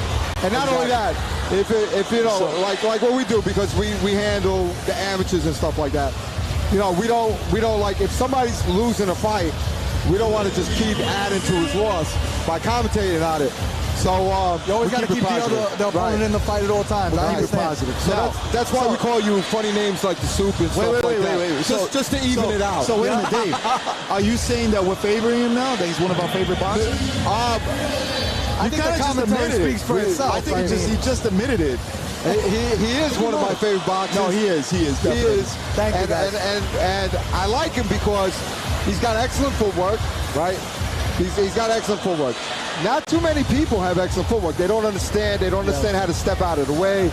They don't understand what he does. And he's also got some pro moves, too. I'll tell you why he's I like him. a little bit of a dirty fighter. I'm not going to lie. And I'll tell he's a little bit of a dirty fighter. Well, Anthony, I'm going to tell you, I don't think you're a dirty fighter at all. Because Thank you. I just think the reason why I like him, the reason why I like Anthony, he's got some pro tricks, though. No, because every time I go to the deli, they hook me up, man. They give me a nice sandwich. I never pay. I just get my sandwich and walk out. So he hooks me up. So you know I'm not going to say anything unfavorable to him. That's it. That's all I want to say. And then you're going to have to start paying. That's why Dave pays. I'm not even allowed to walk in the store. I don't know what's happening. They throw stuff at me. Oh, my gosh. And none of it's food. All right, so we're just about to start, right? Right. Now, how have you been training during the COVID? What have you been doing? Training never stopped. Never stopped. I was always in the gym, always grinding. The sparring stopped a little during COVID, but then once it eased out, I started sparring again. I didn't lose a step. Yeah, I saw you training. You put up some stuff on social media because we do follow you. Yeah, even in my house. In my house, I was grinding. Yep. I never stopped. Yep, we did see him in the house training. So that was in the living room, and we saw you in the backyard or something like that. Yep. I think you put like you made like a makeshift like bag or something. I don't know what you did, but yeah, I get creative in the house. You got to get the work done. Yeah, that was great, man. So we knew that you were going to be ready once we COVID, once the things started opening up. All right, I got to admit, I'm trying to start up the show again. I was doing some sign language. Tony, I got to ask you, What does this mean? I see the Italians doing this a lot. It means it can mean Che a million passa, like, things. what, like, Minchia it- can mean the pasta fazool's ready. Whatever you want to do. It's an Italian thing. You know, we talk with our hands. We go like this. No, I mean, what's the matter with you? What the Exactly. like, what's the matter with you? Are you talking to me? Yeah, Are you talking to me? yeah, that's right. When I saw these movies and such, like The Godfather and stuff like that, and I love that stuff. Rocky. Yeah. I would try to practice in the mirror to sound like you guys. And I think you're getting there. I saw the minkia. You threw a little minkia in there. yeah, little Minka. I don't know what that is, but I like it. I like it. I actually grew up in the Ozone Park, Howard Beach area, so I got a lot of paisans around there. A lot of Italians near you. Yes, they are. There's some good cooking people, and Listen, happy, you know, theatrical. yeah, I gotta give it to the Italians for cooking. I'm not gonna lie, because you go to a wedding, it's mostly Italian food. Man. Yeah. Mostly Italian food. If you go to like a regular hall and you don't get offered some Italian food, you feel like you're getting cheated. Yeah, you gotta get that bread first. Sit down, That you get chicken bread. palm. Yeah. Chicken palm everywhere. I like Fresh mutts. Can't go Yes. wrong. Oh my God, he's talking mutts. Now he's talking. mutts. Yeah, now he's talking. The Italians, they do the cheese, they do the oil, they do the sauce. You know what I'm You know how saying? hard it is for me to make weight, Dave. come Oh on. my God, how do you even do it, man? I gotta pass on everything. I sit at the table, I don't even eat. I'm eating chicken fingers. They're eating pasta fazool, meatballs. I go crazy. Oh my gosh. I go crazy. What about the sausage? The fresh sausage on the barbecue. there Can't you go go. wrong. Oh There my you God. Listen, do you drive a Lincoln or a Ford? I used to drive a Cadillac. That's worse. If you drive a Lincoln or a Ford, I would recommend Cadillac. getting a There's nothing Ford. wrong with that. Cadillac's Nothing wrong good. with It's, that, it's an but American it's very car. Italian. But you got to get a Mustang. Mustang, yeah. Got to get a Mustang, and you can get that Mustang at Dana Ford. All right, I got to ask something. I got to ask another Italian question. Go ahead. So all my Italian friends, when they taught me how to drive, they had me lean over like this. With the pinky. What's with that? What's with the cuisine lean? Lean. You gotta keep each other safe. You're coming with me. We go this way, you're coming with me that way. But when you drive in a car, you do, like. Oh, that's the vision. This time I catch a jam, I throw the counter hook, you gotta see the vision, you gotta see if the car's coming or not. Dave, you ask a question, you already know the answer to it. If I answer them, the people would not believe me. I got to go to the source. That's right. All right, let's go back to the ring, guys. They're just about getting in. One of the guys, the red corner, has already stepped in. That's Ryan Jones from the Department of Corrections. This is a light heavyweight division. Ryan Jones, and I forgot what his nickname was. It was something. Oh, it's Jonesy. It's Jonesy. He told me to call him Jonesy. Jonesy. And Jonesy is going to be facing Timothy Clark. And Timothy is from National Grid, Local 101. And this is pretty interesting because now we just don't have police officers and firemen fighting in these things. That's right. We have National Grid. We have the Department of Corrections. We have Customs. We have we have the who else we got here? Sanitation. Did I say sanitation? You said it. So you can say it twice, though.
Austin. Kara's doing a great job.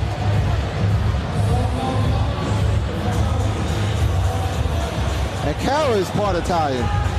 Yes, that's why she has a beautiful voice. I heard she could cook, too. All right, so who do we got in the blue corner, George, again? We got Timothy Clark. Right, and in the red corner, we got Ryan Jones. Jones is from DLC. Clark versus Jones. All right, a little bit of, I think the weights look a little bit off to me. Is it me, or maybe somebody has skinny legs? Nah, they look the same. They look about pretty even. Yeah, it looks like it's a light heavyweight division, they say. All right, yep. And what's light about heavy anyway? Light heavyweight is about 175. All right. Wow, and look. By the way, look Jones is hitting that right hand, hitting him with that right hand. Right hand, knocks down. Knocks down. Beautiful counter by Blue. Yes, good counter. I thought he dropped him. He did. It was the right hand, overhand right. Oh, and Ernesto didn't call it. He's not calling it as a knockout. He's not calling it a knockdown. Red looks like he wants to get even. Yeah, he wants to get even. And he wants to get even with one hand, his right. Right, he's got to throw 2 threes. He got to throw that hook behind it. Oh, he's throwing that right again. And he definitely got dropped. He definitely went down. Jones went down for a second time. Well, they're calling it one time, George. They're calling one time. Well, we saw it 2 times. All right. And that's Tim Clark with a hard right hand. And look at Jones. Jones is not... The man in red will not take a step back. No, and he got hit. Look at him. And it's working right now. He's handing out a beating. Oh, my God. What a round. Did the bell even ring? I think he got twice and got dropped twice. That's it. I mean, how do you score a round like that? In the amateurs, how do you score a round like that, Anthony? Honestly, knockdowns don't count in the amateurs. It's on points. So this round could be very even right now. I got it even. The next 2 are going to be big. You can't go even. You got to pick a winner or a loser. Who won the round? I'm putting you on the spot, boy. I would have to go Blue. Blue had some good counters in there. I think Blue. Absolutely. I got to agree. You go for Blue. I'm going for red just to spite you. Nothing's changed. Oh, my God. I don't know. You know what? It's an amateur fight, so you don't know. He threw a lot of punches, did Jones. And definitely what you call it, Clark from National Grid scored the more effective blows. So who knows what's happening here? So now Jones is trying to get even and comes back with a flurry of punches. Yep, Jones is putting a lot of pressure now. He's got to watch out for the counter. He throws punches like Pacquiao, like he just keeps on. He bounced them off the ropes. That could be a knockdown.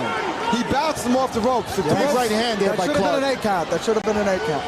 Right. But he's coming back. Pardon, that was Jones with the right hand.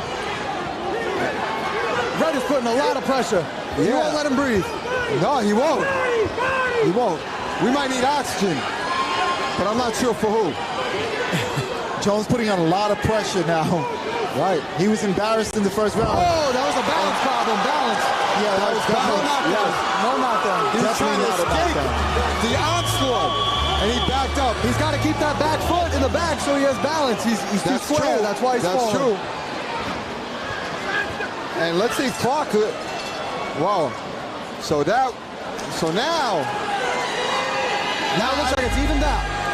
It's even out. Because of the busier.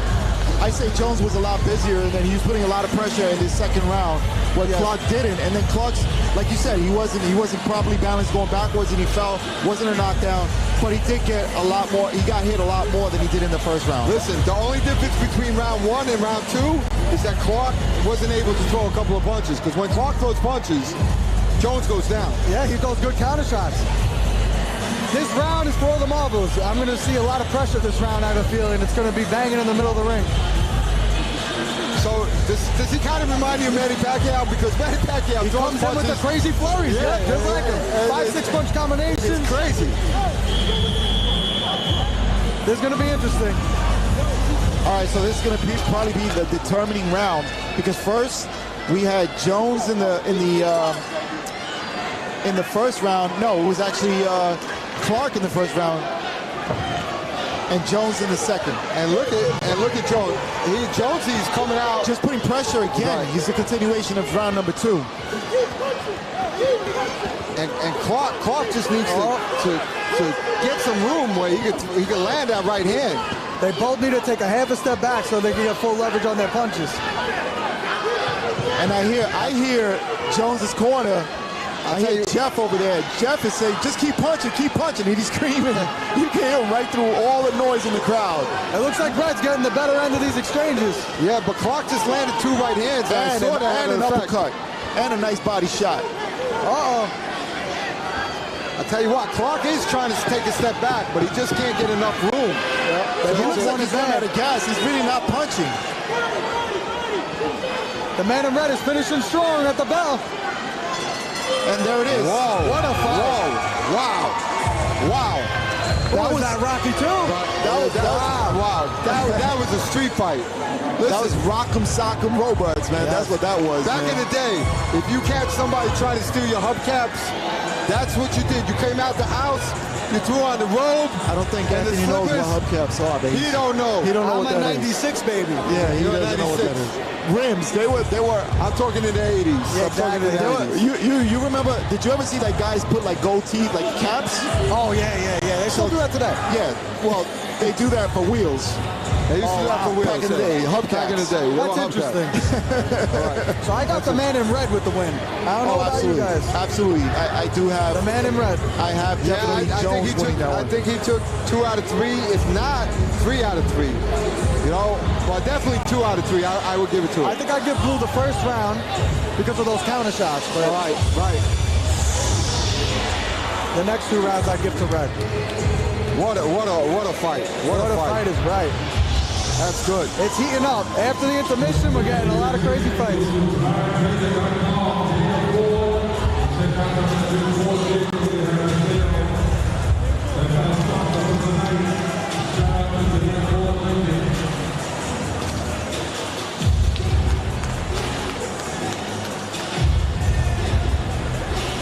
All right.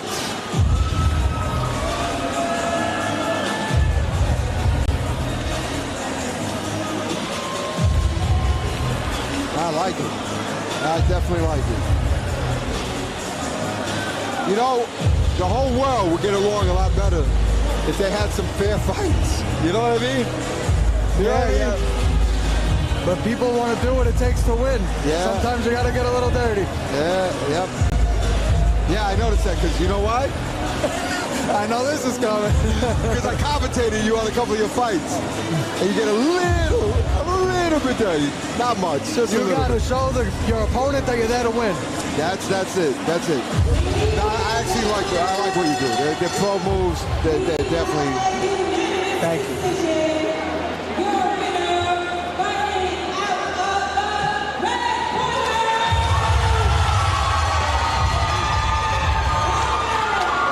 As we called, great fight, very competitive fight, but the red got the win. Yeah, absolutely. I'll tell you what, you know what? Let's give him his credit now because, let's face it, after this fight, he's got to go back to jail. He's a correctional officer. They didn't let him out just to fight. He actually works. He works in corrections. He works in corrections. Yeah, there you go. That's the kind of guy he is. I see another person. Oh, look at this. Another person. Look at this. Another person. Shoo-shoo. We got Bruce Shoo Carrington. We got his pro debut coming up soon. Yeah. He's a future superstar we're going to let him talk about that in just a second. Hang on before you leave. Oh, look, check that out. Look at self-promotion. He just gave me a flyer. But you know what? That's what you got to do in boxing anyway. Yeah. You got to do that in boxing. Listen, they don't call Mayweather Money Mayweather for nothing. He's a self-promoter, and that's what this young man. You gonna sit down with us and comment? First, all right, cool. Come back when you get a chance. And get my brother. And Tony, get Rashad here on the next one. All right, check this out. Check this out. Look, it's October 9th in Las Vegas. His pro debut. It was supposed to be on the undercard of Fury and Wilder. That's correct. But then I think Fury's camp got sick with COVID. Yes. And they canceled the fight. So now October 9th, he will be fighting Shushu from Brooklyn's own Bruce Shushu Carrington. You do not want to miss that. He was an Olympic trial champion. Very talented fighter. Yeah. And I want to say how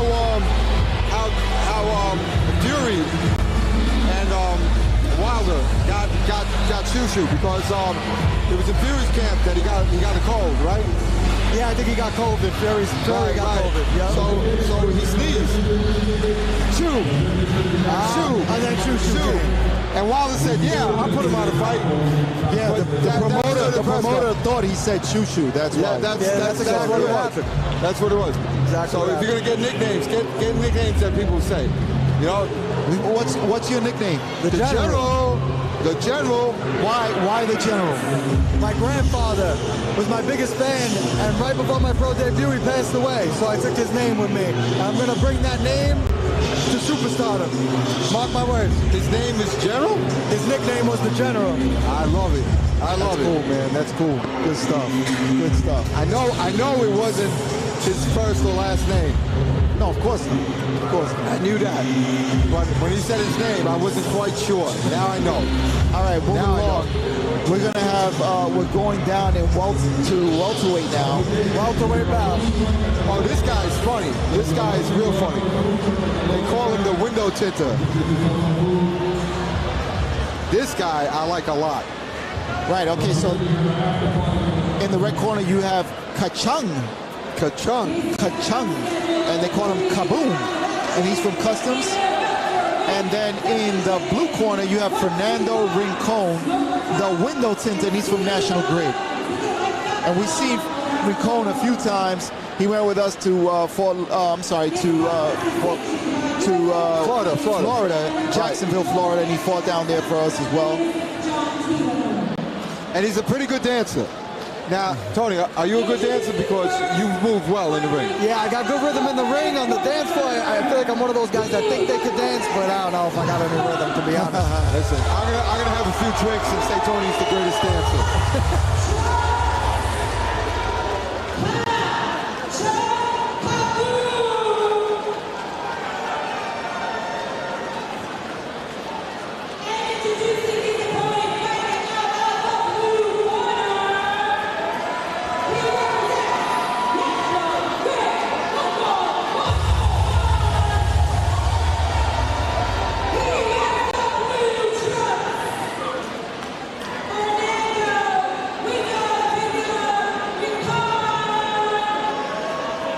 So he said he tints guys' windows because they don't see right. He calls himself the window tinter. The window tinter. All right, let's see what he got. How can you not love this guy?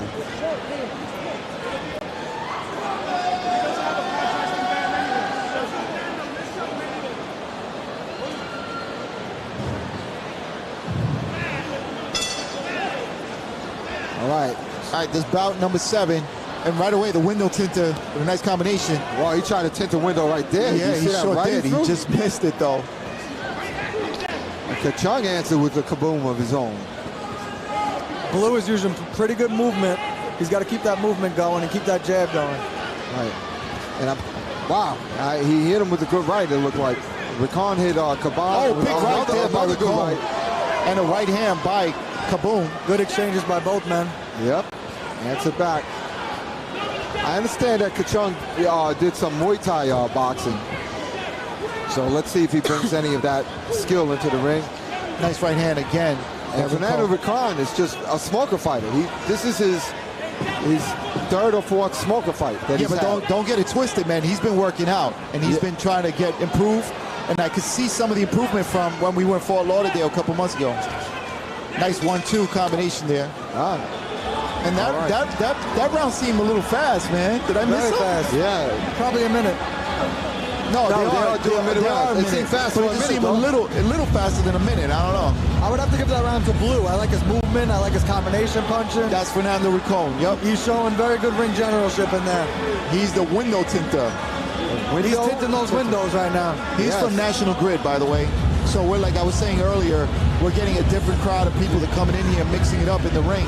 So we got people from National Grid, we got people from Corrections, we got people from I mean, just what's the other agencies that we have here? We have JFK, Customs and Borders. That's another one. And they're good people to know, because when you need your passport stamped and you need to go on the run, I mean, when you need to, take a vacation. You're a little late to the flight. Yeah. Because on the run, on the run. What do you mean by on the run? It's a vacation. I'm just saying, George. Where you running from? Where you running? I'm just saying, George. Oh, okay, just checking. I've had a couple experiences, but I'm not gonna. This is a PG family show. Right, family this is show. only boxing talk. This is not running away talk. Right. There you go. All right. So we got Kaboom in the black, and we got to see if he's going to land some punches. And Blue is using that beautiful in and out movement, hitting him and watching his distance and making Red miss. That's actual boxing right there. Very good. Right Again, or that overhand right by Rincon gets countered. And Red's a little awkward. He's landed some shots. Yeah, it looks like he shook him a little, right? Yeah, he sure with did. that hook. He sure did. But Rincon is right back on it. He's unfazed. Yes, the movement is the key for him. He's got to keep moving in and out. He's loading up with that right hand. You saw that? Yeah. Rincon is. What? Now Red's trying to push him back. I'll tell you what, Rincon has good basics. I'm very impressed with him. For a window tinter, he's got good hands. He's got the Havoc trunks on. He's looking good in the ring. Right, absolutely. And a nice overhand right. He got caught by that right by Kachung. Yes, right. He came back nice at the end of the bell. You know what? You know what Kachung, every time he goes and does overtime, you know what he says? He goes, Kaching, Kachung. That's cash money. Cash money, Cash baby. money. Now, what do you do? Are you working at all?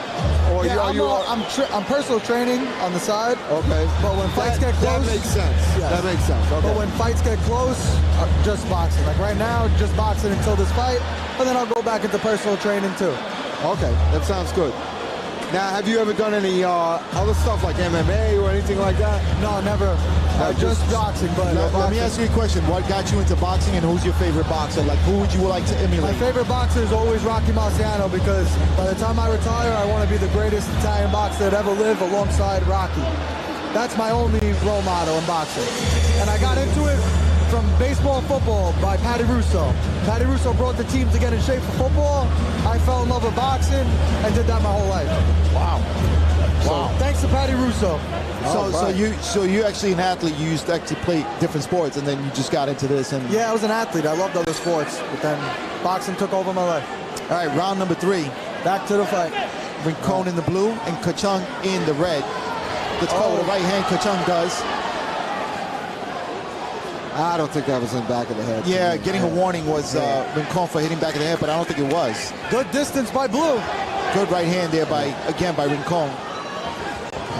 There we go. A little bit too relaxed for me. I think, in these 1 minute rounds, you just got to let him go. Yeah, you got to let your hands go. He's posturing too much. He's got to let his hands go and let him fly. Right. The problem is Red is loading up on every shot. You got to score points. You got to let them go in bunches. Absolutely, especially if your opponent is. Right. Exactly. Good jab by Red.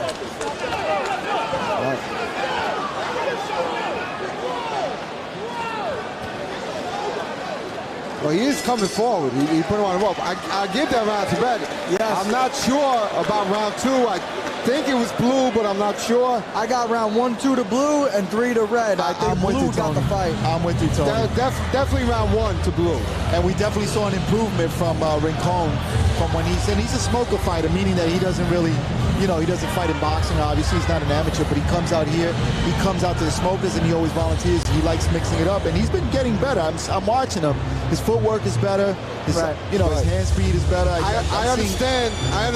To get in shape for this fight, he started, you know, he works in Brooklyn, I think out of the Greenpoint area. He started riding his bicycle, you know, to work. I think he lives in Ronkonkoma. That's great for the legs. And, you know, he just had a 60-mile bike ride each way. Wow. And he got into great shape. Yeah, I don't know about that, Dave. 60 miles. Come on, the kid believes me. Just Okay, yeah. Take everything he says with a grain of salt, Anthony. All right, hey, this is your cousin fighting next? Yeah, this is my best friend. All right. So we're gonna have to kick you. We're gonna have to kick you out. Yeah, we're gonna kick you out. You're gonna be biased. Definitely. I have to go too wild for this one. Yeah. So get your wild Italian stallion style out of here. But let's see the fight first. Let's see the decision. Yes, definitely.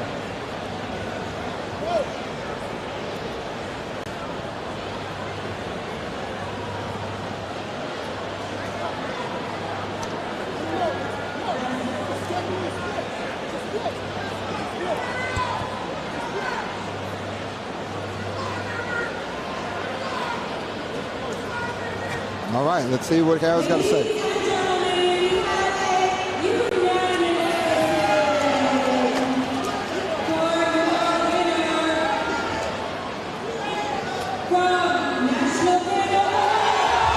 Well deserved, my boy.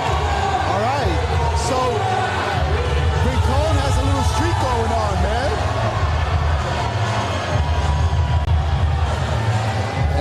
And get that fool off the ropes before Alex, the ring guy, beats him up. Yeah, he works hard on these rings. Oh, yeah, if he saw that, he's going to kick his ass in the back room over there. Congratulations to Rincon.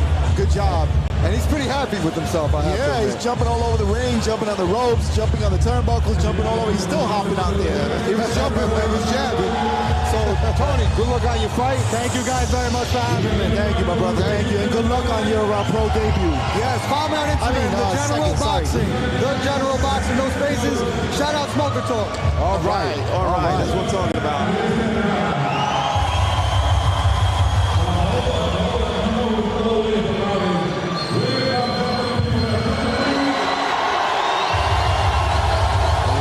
Exciting people out here, man.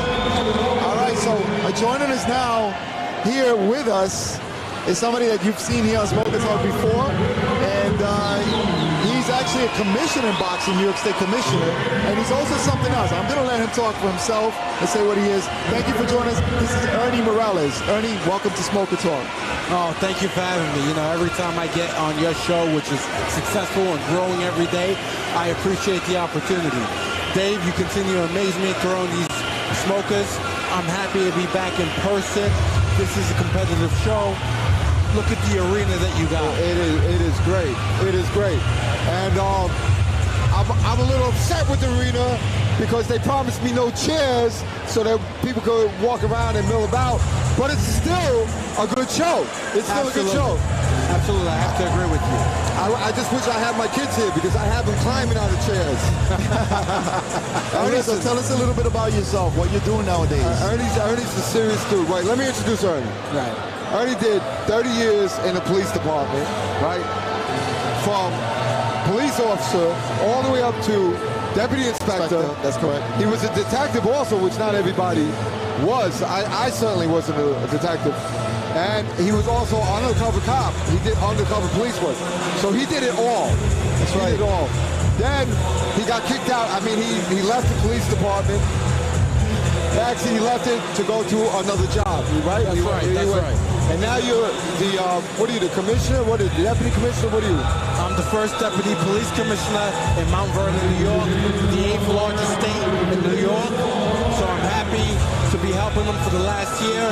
I think the NYPD prepared me for the opportunity, and I'll never regret the family that we built and the relationship we built in NYPD. This is family right here. Absolutely. He did over 25 years. I did over 25 years. You did 30 years. We lived 30 years. Right? He's the big brother of us two. And, you know, as all little brothers do, we throw little jabs and stuff at him all the time. But we love our big brother, Ernesto Morales, who is also has iron knees. He can do marathon after marathon after marathon. and not hurt his knees. I can't believe it. That's right. So I'm getting ready for my 25th marathon November. I'm happy. We're back in New York City. Amazing. I'm hoping to break my personal best this year, which is 3 hours and 42 minutes. Nothing amazing, but I'm happy with those results. If it's a personal goal and you beat it, that's all that matters. And I'm gonna just tell you right now, he's gonna moonwalk the last mile. Just to say, Yeah, I don't know about that, Dave. I can. He might do the last couple of steps in moonwalking, but I don't think that's going to do a last mile moonwalk. That's right. How about a little merengue? A little merengue. A little. Actually, you know what? I hurt my knees running, and that's how I learned the merengue. I walked, and I would just wobble like this. And then I walked right into a Spanish dance, and that was my life ever since. And if you believe that, you have a bridge to sell in Iowa, right? I got something that you want to buy, an investment.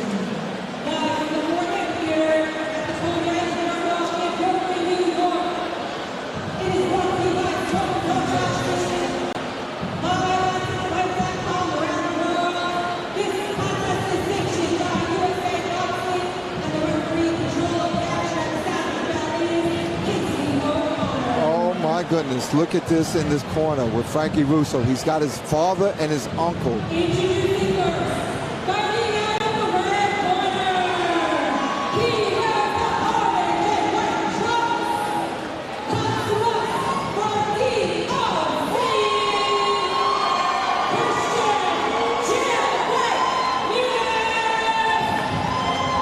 I tell you, both of these competitors, you can see they're physically fit.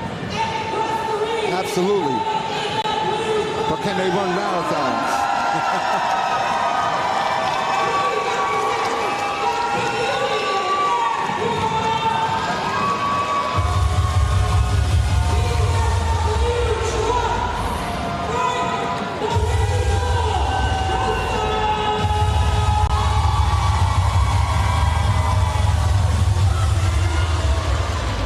All right, so you got in the red corner, you got Christian Munoz.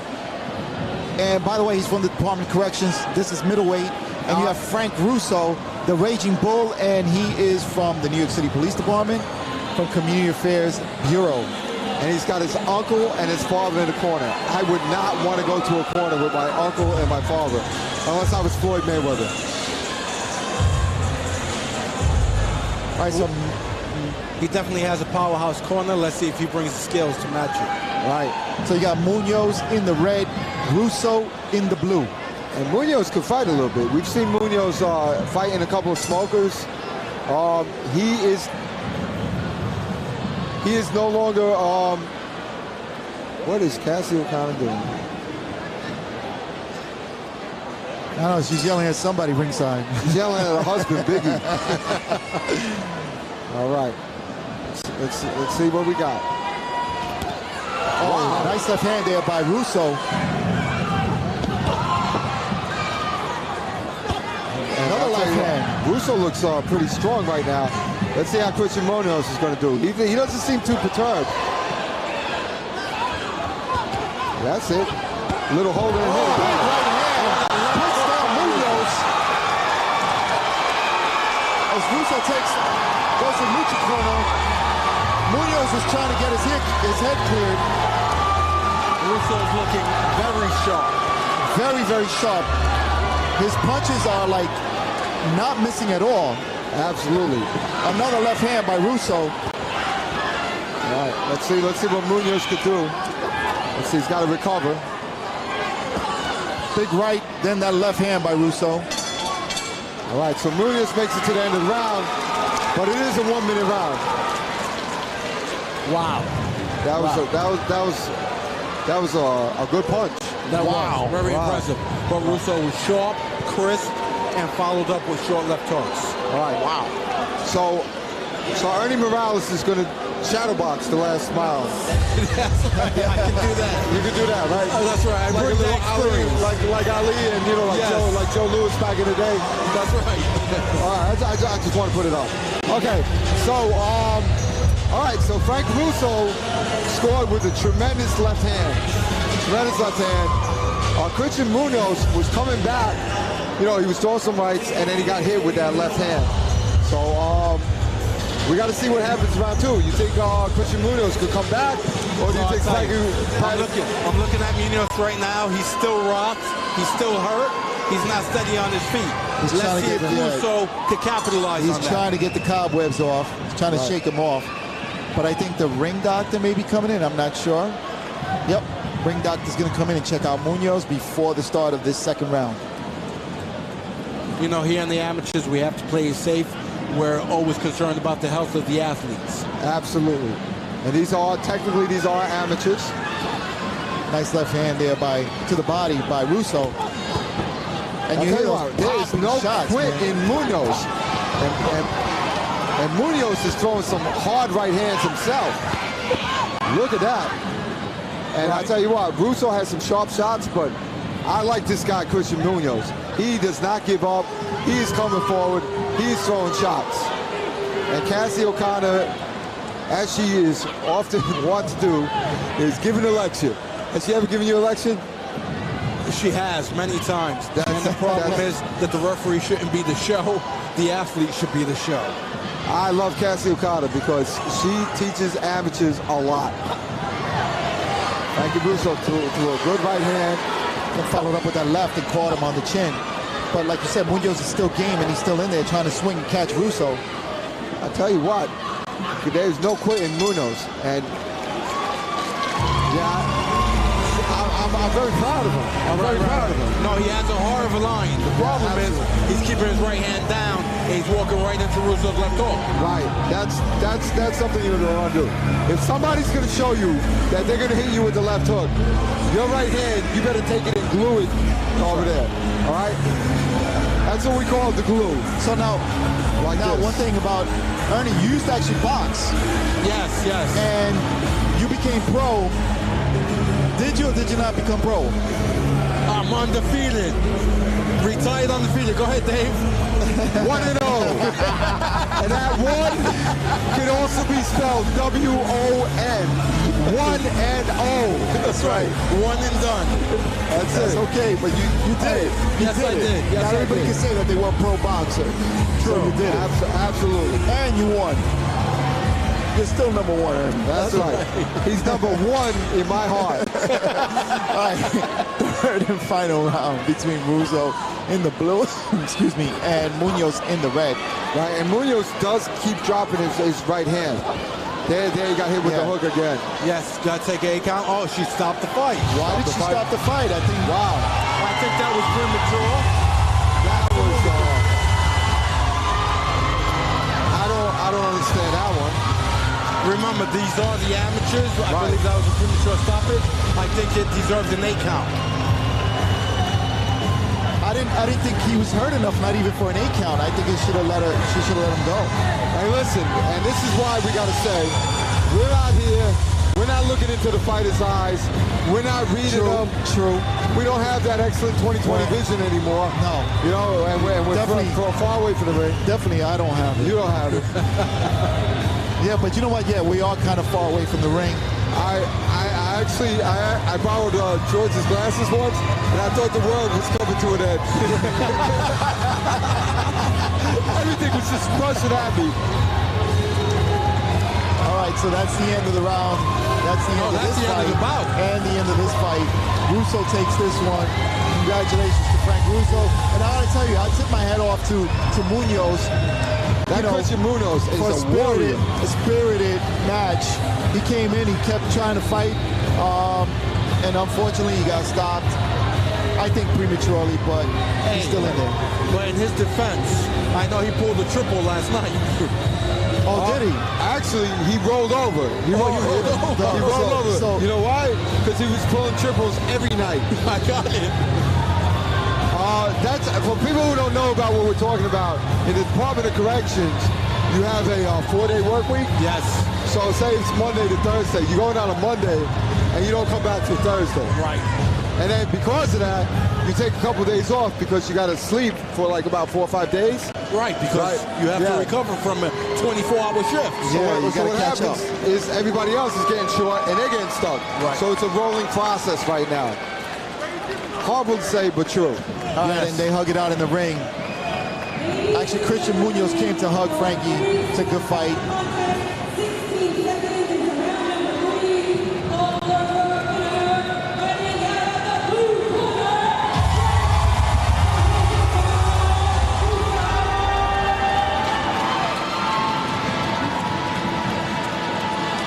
All right, so that was the New York City Police Department versus the New York City Department of Corrections.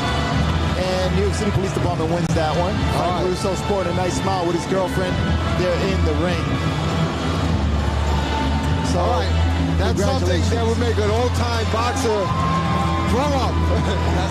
Grow up. But you know what? We're not old-time boxers. We're smoker guys. There it goes. Oh, look at Jeff Badry. Community affairs. Chief Badry is picking up Frank Russo. He works the chief. Frank Russo works for Chief Badry. Right. And I think he got a raise. He went up about 4 or 5 inches into the show. He did get a raise. It's always great when you can celebrate with your people and you're recognized for your good deeds. Absolutely. Absolutely.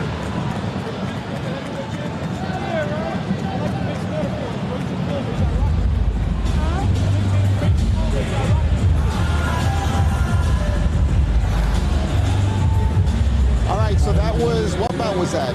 Number 8. Hey, so we got one more before our next intermission.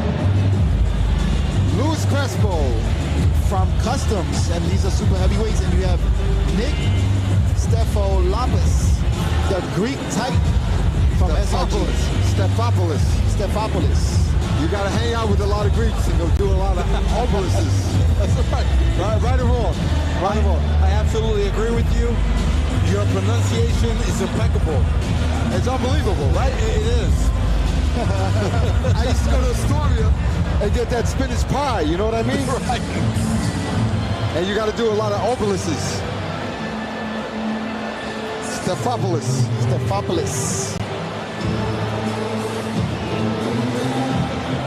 So what's the over-under on this next bout?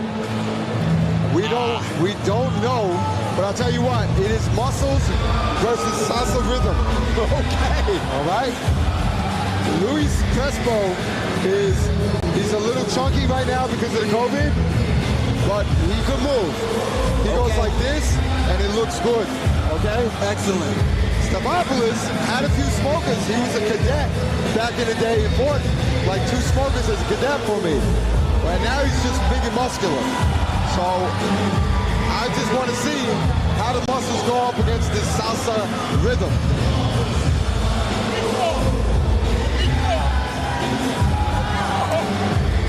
I just got Chief Badry tell me that he's giving a week off to Frank Russo for winning that last fight and getting a stoppage. And by a week off, he means he's not going to bother him and berate him because he's still coming to work. And he's going to be on the desk, but he's just not going to bother him as much as he used to. I think he gave him a commander's day, actually. All right. And that's well-deserved. And again, it's for children, the children's New York City Children's Copy Kids program. So it's all for charity. We thank the chief for sitting down with us, and also Ernie, man, what's going on? Like, so now you're big time, bro. You're running Mount Vernon. Are you gonna have any of smokers up there or what, man? I'm putting you on the spot, man. So it's funny because Sonia just approached me about this. She's going to have a show in Main Street Boxing Gym on Bremerton the 31st. So I told her we're going to, the Dole Center, we're going to put some kind of PAL there, and hopefully when it's up and running, we'll invite you guys over to put a show on. We're definitely, as a matter of fact, I am working with Dave. We're trying to secure a venue over in Yonkers. Right, we're going to see. We're going to see. We're going to see if, you know, we're going to do a few police inspections where people that are parking wrong start getting some tickets. And then we're going to offer them to relieve the pressure they're feeling. All right, well, thank you for bringing that up, man. Yeah, we're going to be up there at Main Street, so, you know, you're welcome to sit down with us and commentate as well, and just come and visit and hang out with us. Thank you, I appreciate it. All right, so we are moving on to the 8th bout.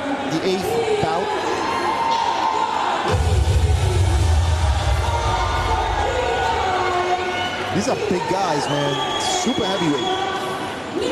So this is Customs versus the police department, SRG. SRG, which is special. What is it? Special Response Group. I don't even know what it stands for. Is that what it stands for? I believe so. Is it? It is. You know what?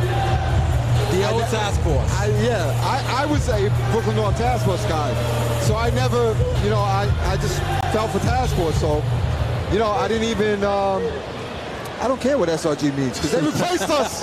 They replaced us. I think that just sounds really good. That's what it stands for. Wow! Oh, look at him go! Look at him go! Oh my gosh! Big guys swinging away. Oh my God! I'll tell you what. A little holding and hitting, a little hitting and hitting, a little head button and hitting, a little belly button and hitting. A little belly button. That's a big belly button. That's it. That's it. Big but belly. they're butting their bellies against each other sometimes. And I love it. This is like sumo wrestling, sumo boxing. This is, yes, that's what it is. This is like sumo boxing. Sumo boxing. Big right hand there by Stenopoulos. How do you say it? Nick? Stefopoulos.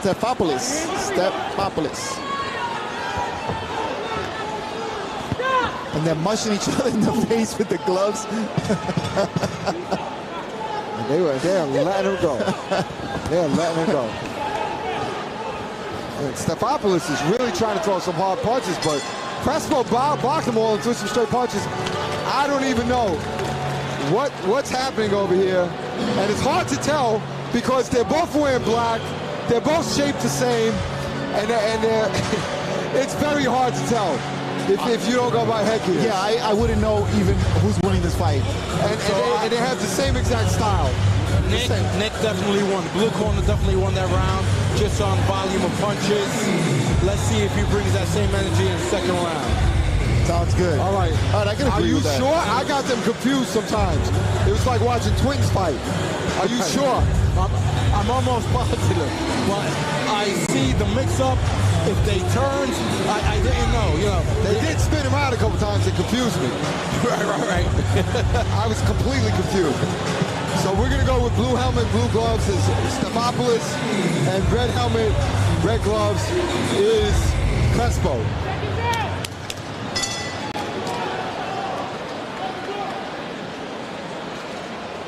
And that's a crappy corner. I'll tell you what, the hot dog eating contest. And Stefopoulos threw a couple of hard right hands right there. Stefopoulos is in your blue headgear, blue corner, and he's coming forward like a banshee.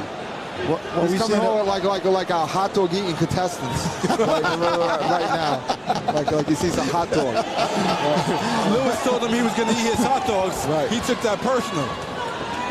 And look at Louis. Louis trying to come back. He threw some good punches there, but he's pushing forward instead of punching forward. And that's a problem. This is sumo. Whoa. It's over. The bout is over.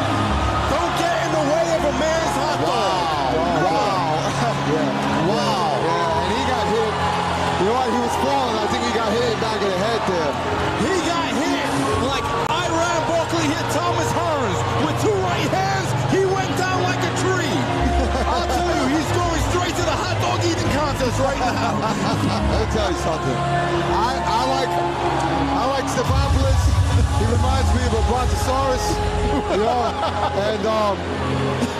and he sure hits like a tyrannosaurus. Oh my gosh. And right now he's saying, Mom, did you sell us on the stream? All right. Wow. Let's go. All right, so there is going to be an intermission after this. Louis Crespo got hit, definitely lost his foot. And that's a crappy corner. Stefopoulos hit him with another right hand. Forward instead of punching forward. Definitely, and that's a problem. This is sumo. To the side. He might have caught him the There he goes. He's going over. He's checking up on Lewis to make sure he's okay, which is great. Great sportsmanship. Absolutely.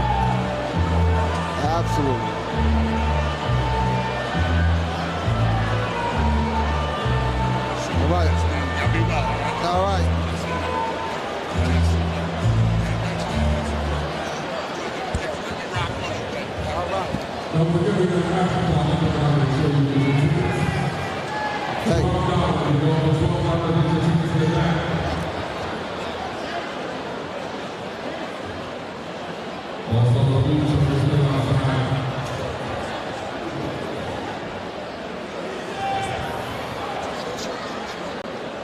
All right, so let's see. After this fight, stay tuned. There's going to be a hot dog eating contest. I don't know if they're going to do it inside the ring or not, but I think I heard that one of these guys that won tonight, I think he's going straight to the hot dog eating contest.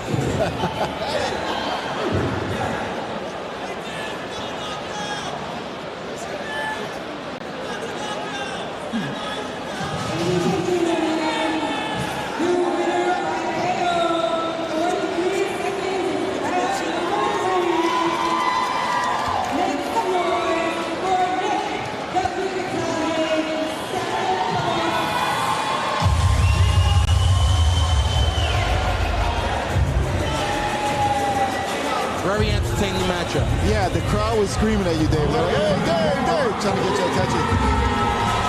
Good job by this young man. By Nick. I don't want to chop up his name, man. I'm not even going to try to say it. And I'm blind. I can't hardly read anyway. Freaking blind. I can't see the writing on the paper. Step up box with us. All right, so we're going to take an intermission.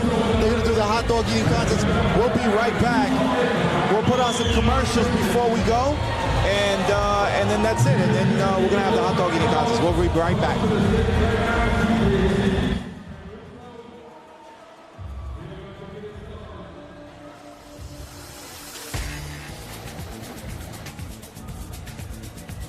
The best oxtail in Brooklyn is Chef Joyce producing. Oxtail goat, all feet. For the best oxtail in Brooklyn, Chef's Choice.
Little.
All right, you heard what's going on. Look, these big guys are coming in into the ring to eat some hot dogs.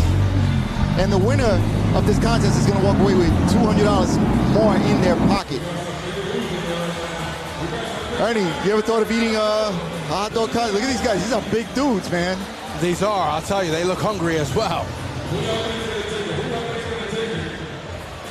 This is going to be an impressive contest.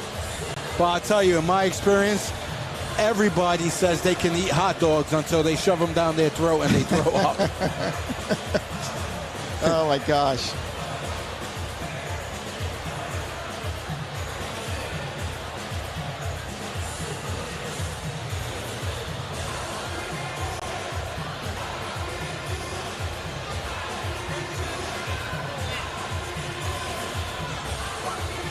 All right, some big guys in here, man. Woo!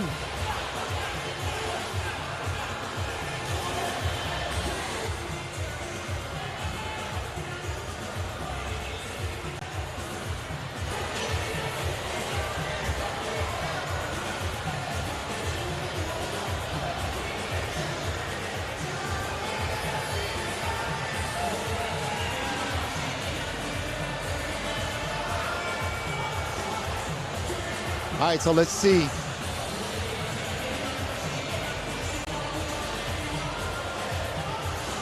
How many minutes do they have to devour these 5 hot dogs? I think it's the fastest person to eat the 5 hot dog wins. I don't think there's not a time limit, but I think it's just the person to eat the fastest does hot dogs in 5 hot dogs in the fastest time. Look, they're getting 5 hot dogs each in their hands. I think it's kind of nasty. What happened to the buns? What about some water or some soda? Something? Right. This one's going to be a real contest.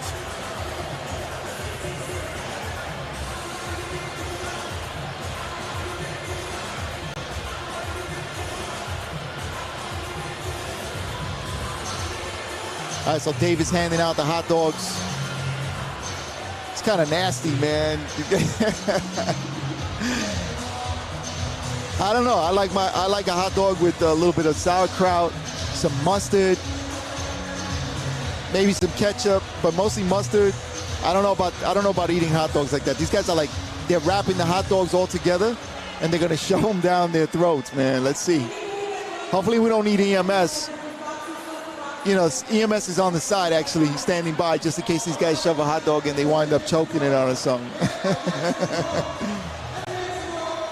All right, so Dave is calling the shots. He said everybody against the ropes so that they can see a nice, clear, like these guys, to see who's going to eat this, who's going to eat the most.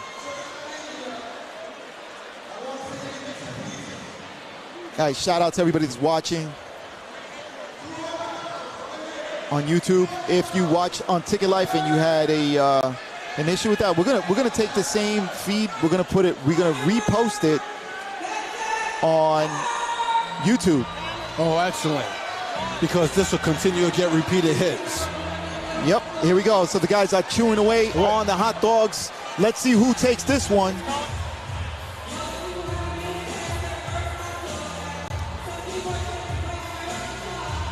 So I'm looking on. We have a lot of different techniques going on here. They're trying to eat multiple hot dogs at one time. Some are trying to swallow one at a time. I saw some of the guys, they try to put all 5 in their mouth at the same time, but that wasn't working out. One of the guys here, I think one of the guys here is, and he's probably the smallest guy here. He's actually almost finished with the hot dogs. He's got to clear his mouth. That's part of the contest. I think I got one. We got one. We got a winner. We got a winner. We got a winner. Dennis wins 5 hot dog eating contest, walks away with $200 richer. Dennis Burgos, he's actually on the boxing team. He's also a member of the ESU in the police department, emergency service unit. So I tell you, Dennis is an exceptional athlete. He's in shape, and apparently he didn't eat today. But how crazy is this? He's the smallest guy in the ring, and he winds up winning the hot dog eating contest. I for sure thought one of the bigger guys was going to win this.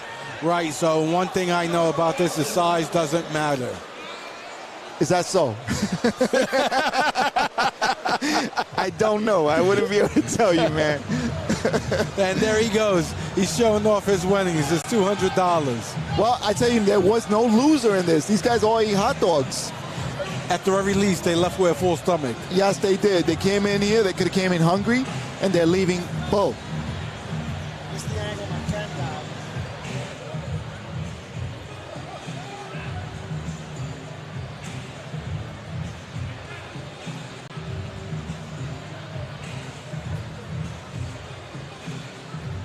All right, so we're going to wait for Dave to come back up. So congratulations to Dennis Berger from ESU. The smallest guy, he wins $200, walks away with the prize. So congratulations to him. He's also one of the boxers. He's not boxing tonight, though. But he has boxed on our shows in previous times. So congratulations again. It doesn't matter whether he's boxing or not. Apparently, he's still a winner. He's still a winner. But I tell you, nobody lost in this one. I should have went in there. I was thinking about going in there myself. I'm hungry. Right? I was hungry. At least I wanted one hot dog. Yeah, I would have been happy with one and a bun, and I'm out. I would have walked right out the ring. Once I got my hot dog, I would have won. I would have felt like a winner. No problem.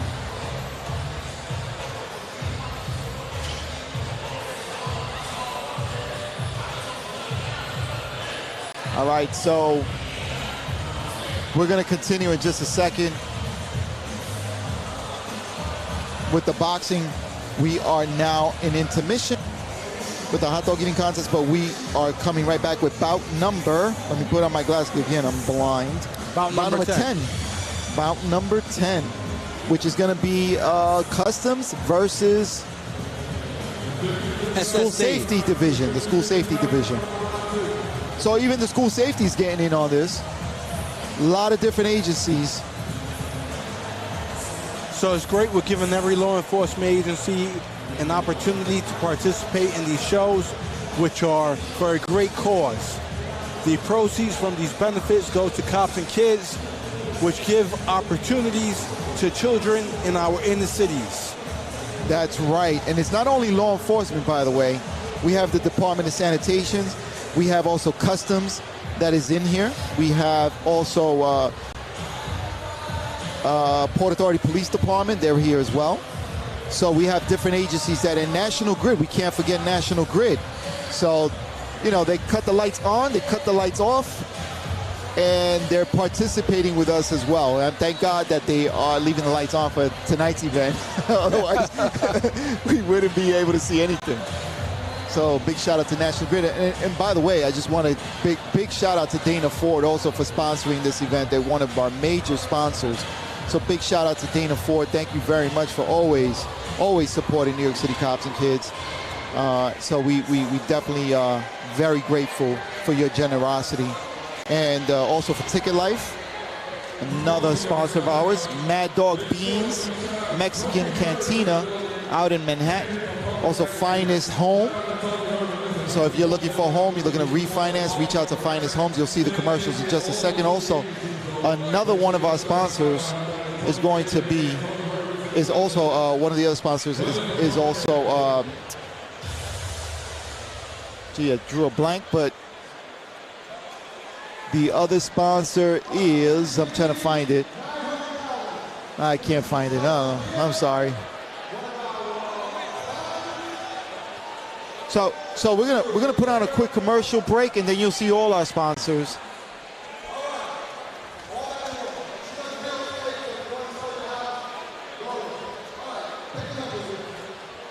Yeah, that's Chef's Choice.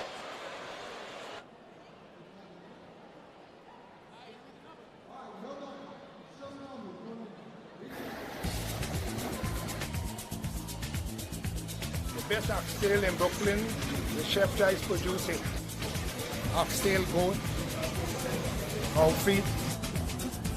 For the best oxtail in Brooklyn, Chef's Choice. You want to sell your house fast and easy? My name is Ilya Kosilov. And we buy houses nationally, in any condition, in any situation. With my company, Finest Home Buyers. Call us today to get your fast cash offer within 24 hours.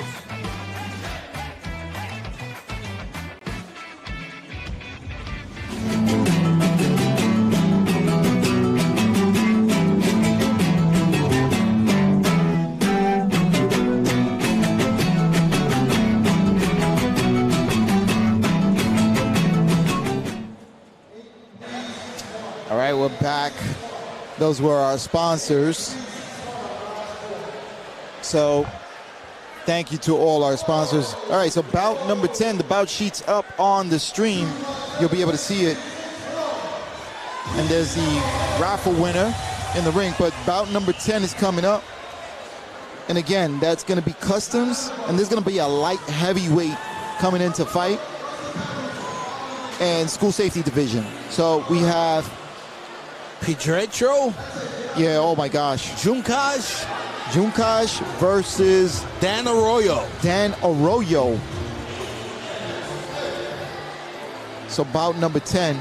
I tell you, just the pronunciation of the names this evening is a challenge in itself. Oh my gosh. But you know what it is, Ernie? You know, we have European boxers also now coming into the United States and fighting. So you're going to see a lot. We see that in the amateurs, a lot of these crazy, well, I can't say crazy names, but these names that we're not used to here in America pronouncing. So I'm always chopping up these people's names, and I do apologize, man, because, you know, I just gotta get better at reading. Plus, and it doesn't help when you're blind. Right. But here's what I'll say. That's the trend in boxing as well as the professional ranks as well. So it's given everyone an opportunity. And boxing throughout the history of the sport has always given the minority coming into the United States an opportunity to earn a living. That's right. And that's what makes America great. The fact that we can all earn an opportunity to be successful. Or get punched in the face a few times and not be successful. I tell you, I'd rather pick up garbage, man, than get punched in the face. Well, I'm an optimist. And it's been a long time since I've been hit in the face. Man, it's not easy, man. It's not easy. All right, so anyway, again, we want to thank you guys for joining us here on the stream. It's been a really wonderful night, and again, this is for a worthy cause for New York City Cops and Kids. This provides to the inner city youth a place to go for free to get them off the street so that they don't get in trouble doing anything crazy. So that's why I like this program, man. Let me tell you, the reason why I joined, Dave, and I partnered up with him to do these streams and to do this whole event and try to make it as big as possible. And we keep growing every year, is because of that mission, the mission statement of helping the inner city youth, so we can get them off the streets so that they don't become, they become productive members of society, and later they don't wind up, coming into a negative situation with law enforcement. We don't want that. We really, truly want these young people to grow up to be, productive members of society, and these gyms avail that opportunity for them. So I can tell you 100% that this is my story. I grew up in a single-family home on welfare, and if it wasn't for the boxing program and the New York City Boys Club, I don't know where my life would have been. It kept me off the streets. It kept me busy. It kept me engaged. And because I wasn't out in the street, I worked on myself, and I've created a life for myself, a family, and I am the true American dream. So boxing definitely saves lives, more lives that are taken in the street, and I'm a true example of that, and I will forever be grateful for the opportunities that I was given. Ernie, thank you so much for sharing that personal story with us and our fans here. I mean, that is truly an inspiration to hear that, because I also came from the PAL. I didn't do boxing.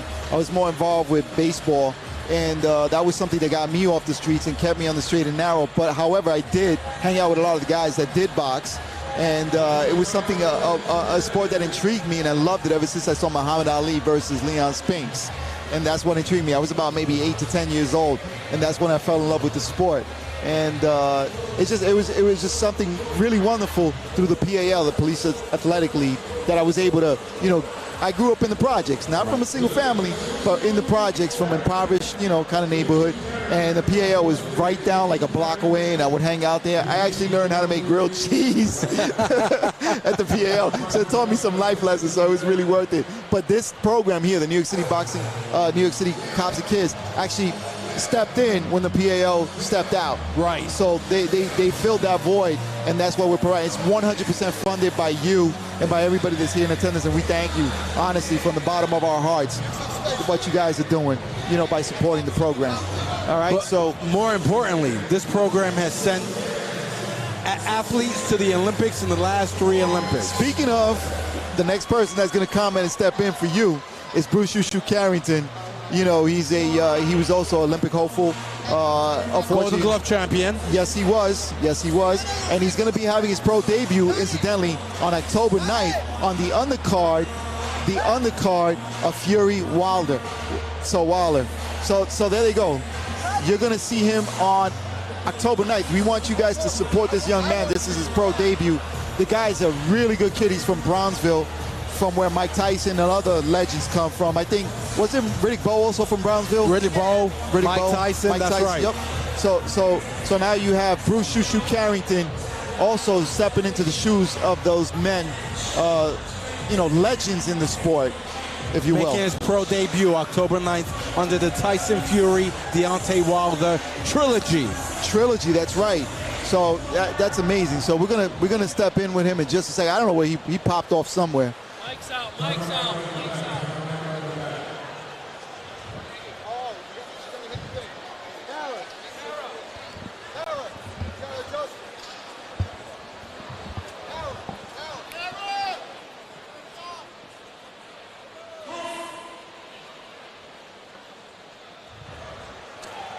All right, so where did "Shoo" go? Where did "Shoo" go? He was supposed to step in. He's trying to get himself in a referee position. Is he? Okay. Oh, he's coming back. Okay. The champ's coming back. All right, so hey, it's been great. Thank you so much, man. Thank you for joining us, man. I love you. I love your tie. Oh, thank you. All these things, I cannot lie. All right, we'll see you soon. It's been great being with you guys. Thank you, as always. Thank you, honey.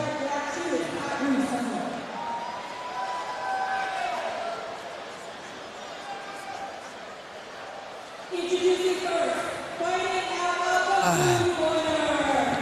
He represents SST. He is wearing the black trunks. Dan Arroyo. So Dan Arroyo from School Safety Division is School stepping Safety in. Division. These are light heavyweights, by the way. And PJ. Yeah, we'll call him PJ. Yeah, we'll call him PJ. That's a hard name. He's got one of these names from Europe. All right, so right off the bat, we got the height disparity syndrome in full effect. The height disparity syndrome in full effect.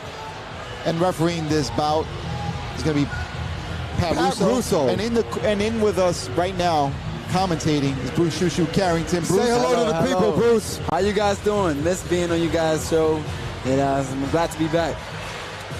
So big shout out to everybody, all your fans, and everybody that's watching, tuning in. Shoo Carrington. We're going to talk about him in just a second. And we're going to talk about what he's done, what he's going to do. I can't believe it. They got the mic on the fucking... They got the mic. All right, so round number 1.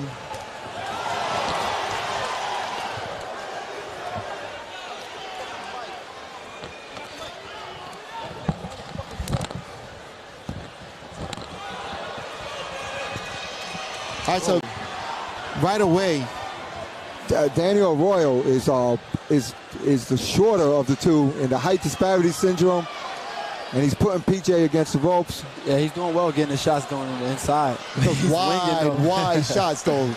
Yeah, that's what you call street brawling, and we specialize in that in Smoker Talk. You want to fight? We'll give you a fight. Oh, you're gonna get your most exciting fight. Oh, absolutely. Well, look at Arroyo. Arroyo landed a good right hand. I don't see anything coming from PJ, though. No, I don't see anything at all. I just see height coming from him. I feel like he's trying to box and use the ring, but, you know, he got to put a little footwork in there in order to get away from the punches. He only got a minute, though. Yeah, so he looks like he's fighting for like a 3-minute round. Yeah, he's trying to, like, he's pacing himself. Yeah. Now, listen, we do drills, right? We do drills in the gym, and some of them are speed drills, right? Some of them are speed. Listen, have you done that where you're sparring and you only spar for like 30 seconds at a time or a minute at a time? Have you ever done that? Oh, no, I have. Actually I have when I was younger, though, because that's what we used to be trained for. All right, and that's your problem, kid. That's your problem, all right? I'm going to work with you, and then you know what I'm going to do? I'm going to have people come in and just throw as many punches as you in 30 seconds as they can. Possibly a minute, and we're going to keep that up for a few rounds. Because you know why? Because you got to fight them more. All right? Sometimes in a fight, sometimes in a 10-round fight, it comes down to like a good 30 seconds. Yeah. Sometimes it does. Quick burst. Yeah, right. Definitely. All right? Yeah. So that's from me to you. You learned that. That's all right, round number 2. Now PJ comes with that left hand, then a right, and then feints. And look at Arroyo. Arroyo is very comfortable in his shortness. I think he... Look at him. That overhand right by Arroyo. Wow, he ran into a little right hand there. Yeah. He kind of ate it, though. I think he turned with it. He rolled with the punches. Yeah, he did. He actually did. PJ's still backing up, not really throwing anything, just moving around. Like I said, he looks like he's pacing himself. You only got 1 minute. Right. You can't pace yourself in a minute. That was a good right hand by PJ. That was a good right hand. Man, if I was in there, I would be going guns blazing. You're always guns blazing. I've never seen you not guns blazing. Oh, nice right hand again. Okay. All right. Okay. So He's PJ, boxing. He's trying to, He's trying to land some 1-2s. Was that enough, though? Not enough activity. It looks like Royal's getting a little tired. Yeah, he is, but there's not enough activity from PJ. I'm not sure why. Right, and Arroyo is like having a little bit of equipment malfunction going on there. I think the headgear is too tight, and he thinks it's cutting off his oxygen. All right, let's go. Let's go back to Bruce. Right. Bruce, tell us what's going on with you, man. What's happening? Talk to us. Well, the next big thing for me is October 9th, fighting on the Deontay Wilder Tyson Fury card. October 9th in Las Vegas, my pro debut. It'll be live on ESPN and FS1. You guys tune in. And how did he get the fight? Tyson Fury got a cold. He got the COVID. And he went like, chew. And Deontay Wilder said, yes, let's put Shoo on the other card. I believe that's what happened. That's how I got on the card, Dave. That's how I got on the card. You heard him. He said it. It had nothing to do with his merits and fighting and hard work and determination. Not at all. Nothing. It's just nothing. He had the name. He had the name, and the other guy had the cold. Third and final round. Arroyo in the blue gets caught with the right hand by PJ, but Arroyo's complaining a little bit. Yeah, he's complaining that he got hit in the back of the head, or maybe, I don't know, I'm not sure. Patty Russo hit him in the back of the head again and said, get back in there, kid. That's what you do. Stop complaining and stop fighting. He dropped him. He dropped him. How about that? When Patty Russo hits you on the head, oh, man, he's not calling it a knockdown? He's not calling it a knockdown? He called it a knockdown. He started counting. And Patty smacks him in the side of the head. Like, that's how we do.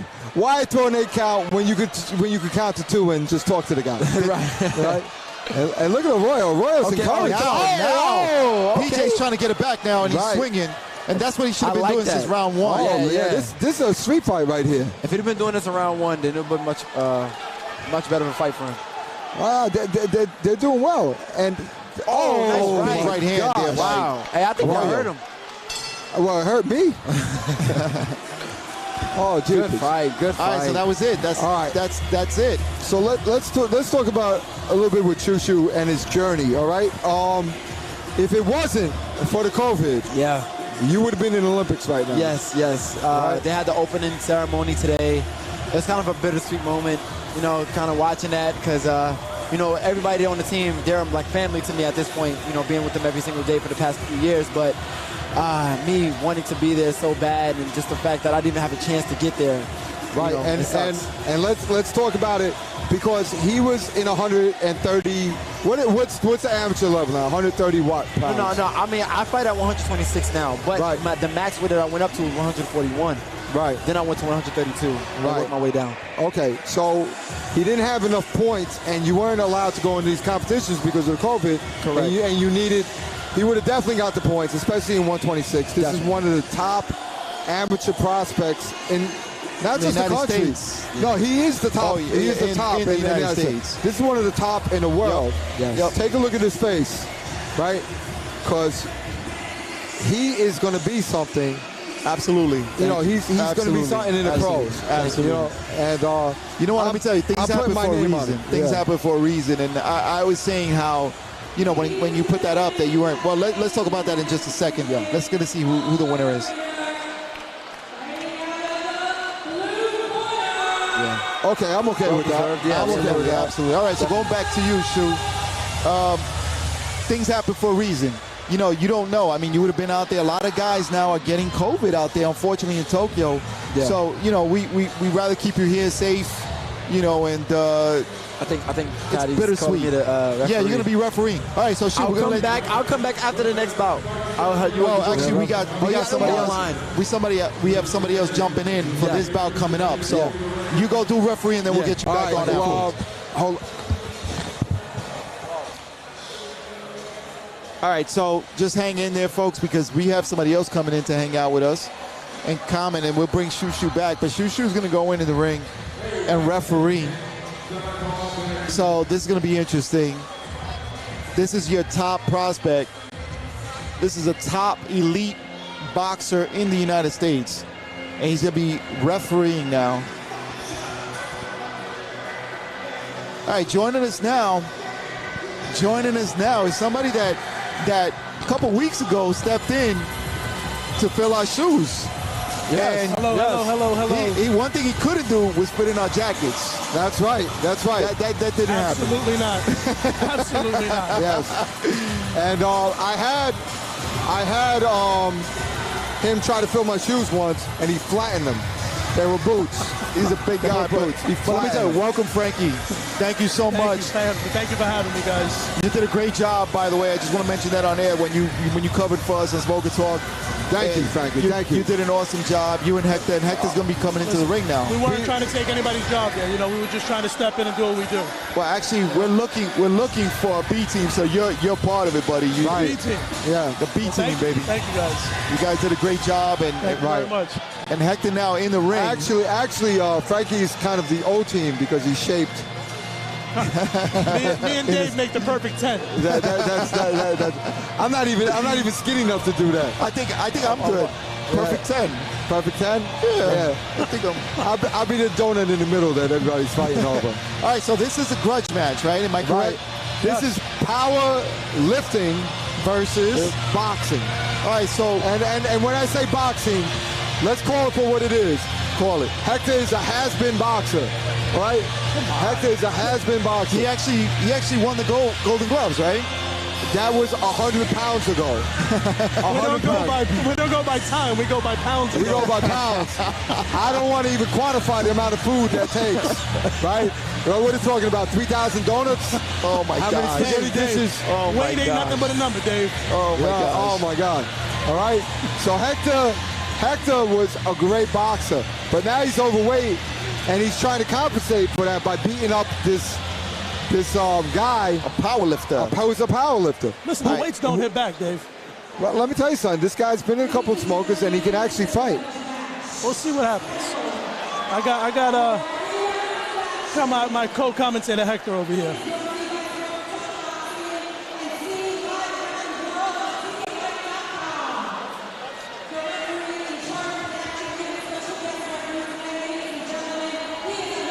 You know, I'm not saying that, but me and Hector go by the shoes. You know, I don't know if you noticed we were doing that. We're looking at the people's shoes.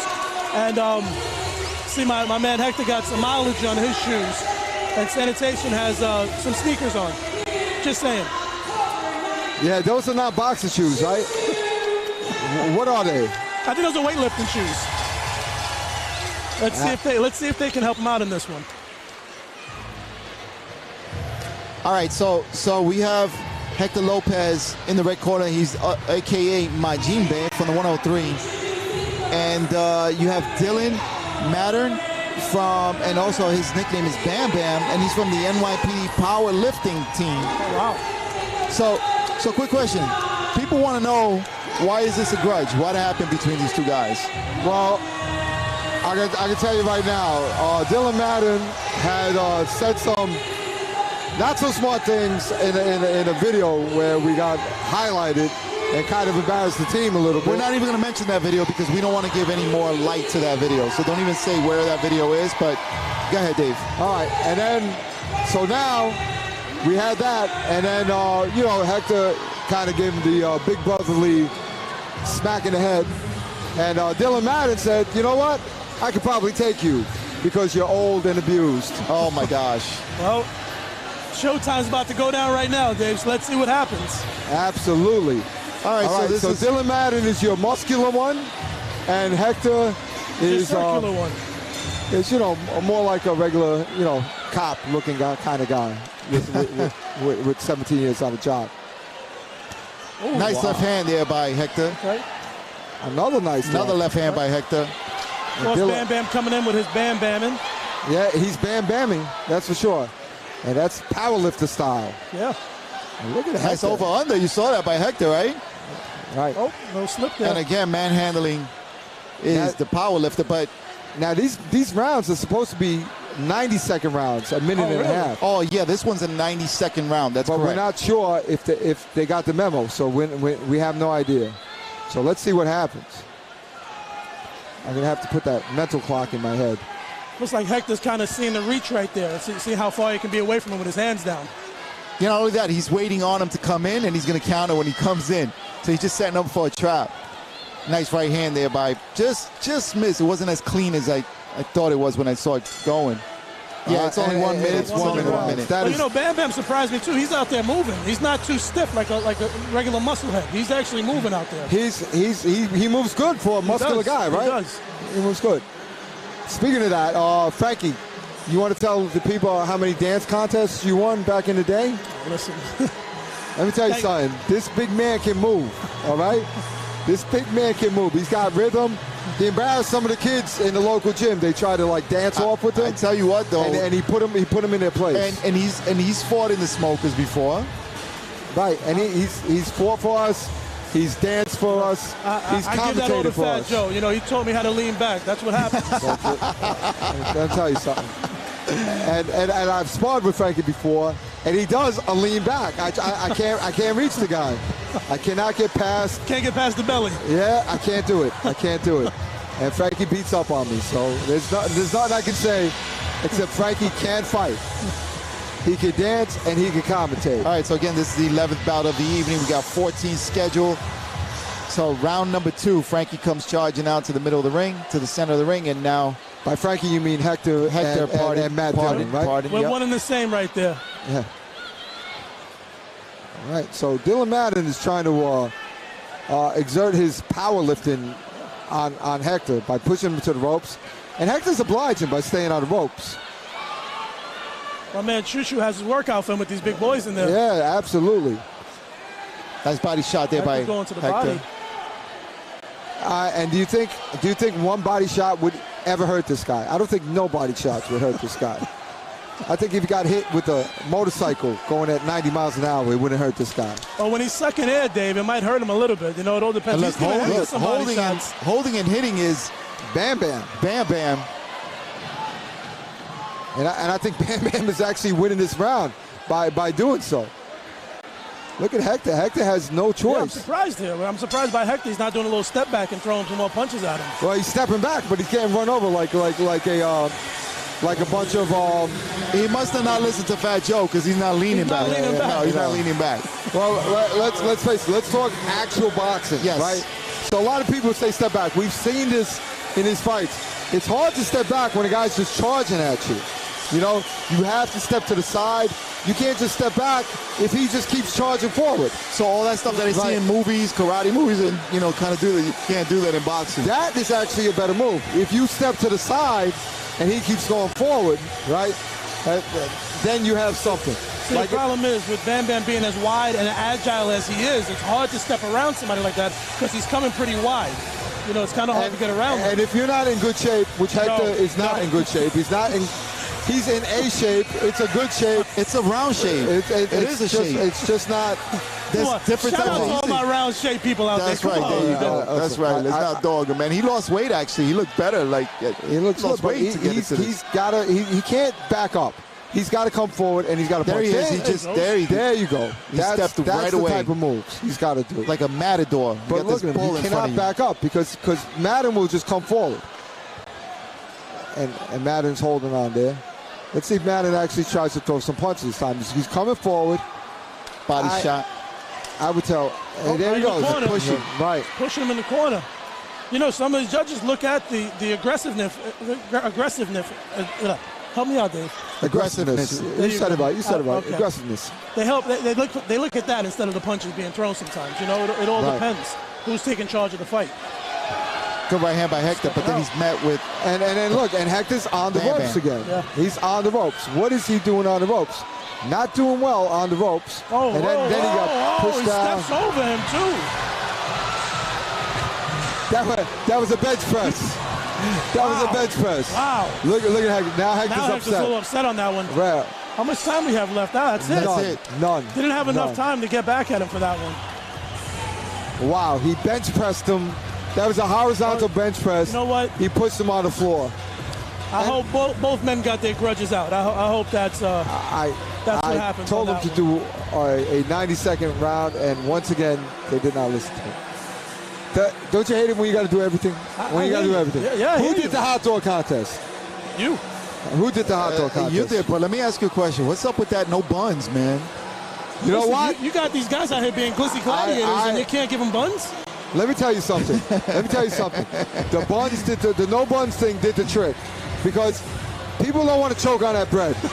People out of these keto diets, they're tired of the buns. Hey, did you see some of those people in there? I doubt they're looking at keto diets. These guys are experimenting with keto. All right, they were gonna choke on the buns. You know, I wanted to get in there, but I just wanted to grab like one hot dog with That's it. And then just run out the ring. I would have been happy. Well, I would have won. I would have won. Let me tell you something. By us getting rid of the buns, we got everybody in there. Everybody jumped in. We had like 20, 30 people. And the skinniest guy in there won. All right, look at these guys taking pictures. That? This guy's taking pictures now together. That's it. That's the beautiful thing about boxing, though. You go in there like that and you leave like that. That's a beautiful thing right there. All right, let's say that's a beautiful thing about the smoker. We can't call that boxing, can we? Can we call that boxing? It's a beautiful thing about smokers. Let me rephrase. It's a beautiful thing about boxing smokers. Smoker style. It's a fight. It's a fight. It is just a fight. Now Hector's giving him a lesson over there on the side. They're such a gentleman, you know? They are just, you know what? Dylan Madden should take a real good look at Hector, because that's what he's going to look like in a few years when he gets off these damn steroids. Has a couple of kids.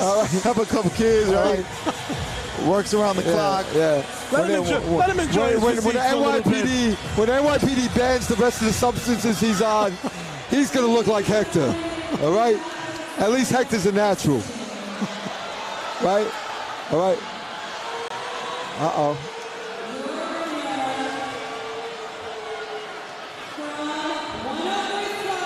There you go. My man Hector. Shout out to the 103 squad over here. Congratulations. He might have won the battle, but I believe he lost the war. All right. That's one for the fat people right there. Thank you, Hector. Congratulations to him. You know what? This might be something, man, because I saw him losing weight for this bout. And did you see him, like, leg pressing the other day? No, I missed that. Well, first of all, it was on social media. All right. First of all, I got to say something. The way he lost, he soon shall find. Okay? All right? Okay? Him practicing a little bit for a smoker does not this might be weight loss. No, this might be a wake up. This might be a wake up call for him to get back in shape. I mean, I know. If I know anything about my co-commentator Hector right there, he's not a quitter. Oh no, I know he's not. He's not a quitter. And he's not a loser. He'll find those pounds. Definitely not. All right, so that was bout number 11. Number 12 is coming up now, and we have light heavyweight. Light heavyweights stepping in.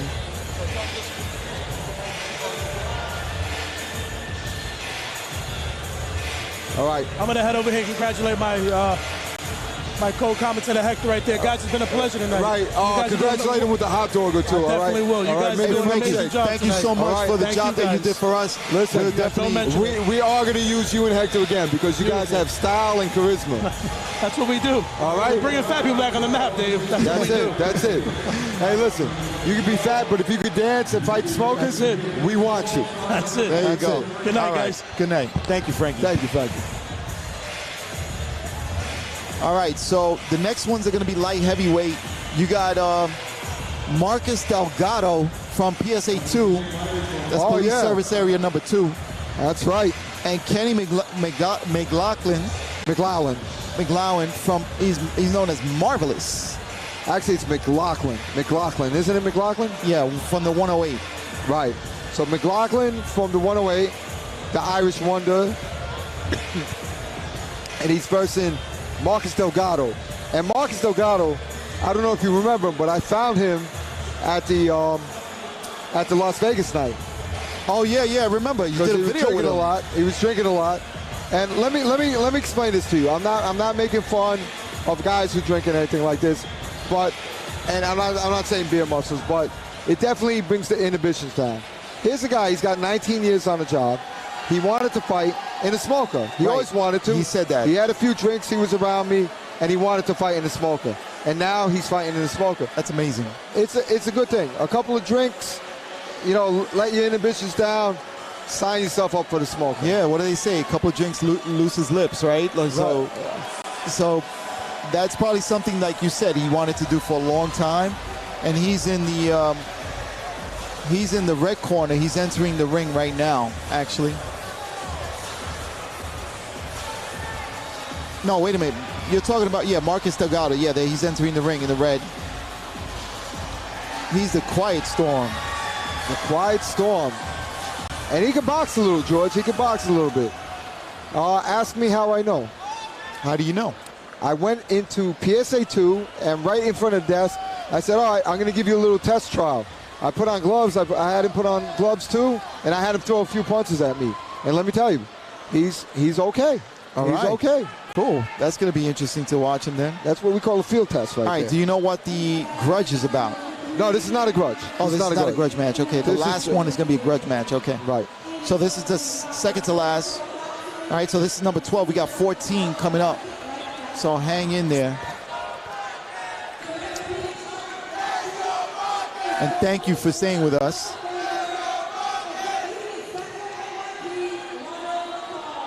And Ron McCall is going to be the referee in the ring on this one. That's it. And he's got a shirt that says staff because he is. He's part of the staff. Absolutely. It's not a disease. Yes.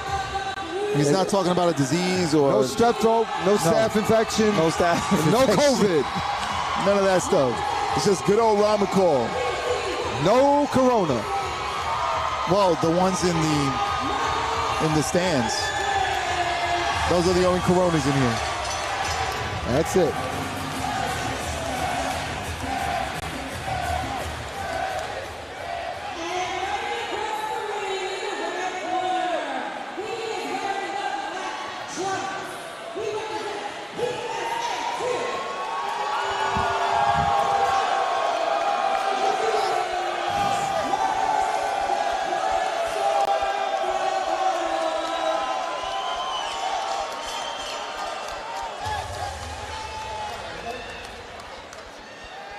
All right, so we're about to start.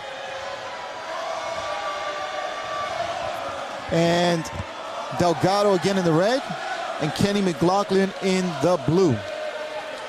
And by blue, you know what? Let's. Kenny McLaughlin is a Irish guy. Let's go by his Irish shorts. Oh, what would ever gave you that idea that he was Irish? Oh, he is. The way he speaks. Just checking. Not just his name, the way he speaks. All right. So here we go. Two fighters evenly matched. And McLaughlin is threw a couple of haymakers that landed from like a weird position. He steps back, but he throws haymakers. And Delgado's head came out of the ropes for a second. Delgado's got to get off the ropes if he wants to do something, but he's really being overwhelmed by McLaughlin. Oh, you hear the Irish chanting. Yeah. I love it. I love the Irish chanting. And let's see what Delgado could do. Delgado's kind of just stuck there. He's not moving his feet so much. And he's a lefty. McLaughlin is a lefty too. And this is lefty versus lefty. And I couldn't tell that until you just mentioned it, George. Yeah, you don't see that often.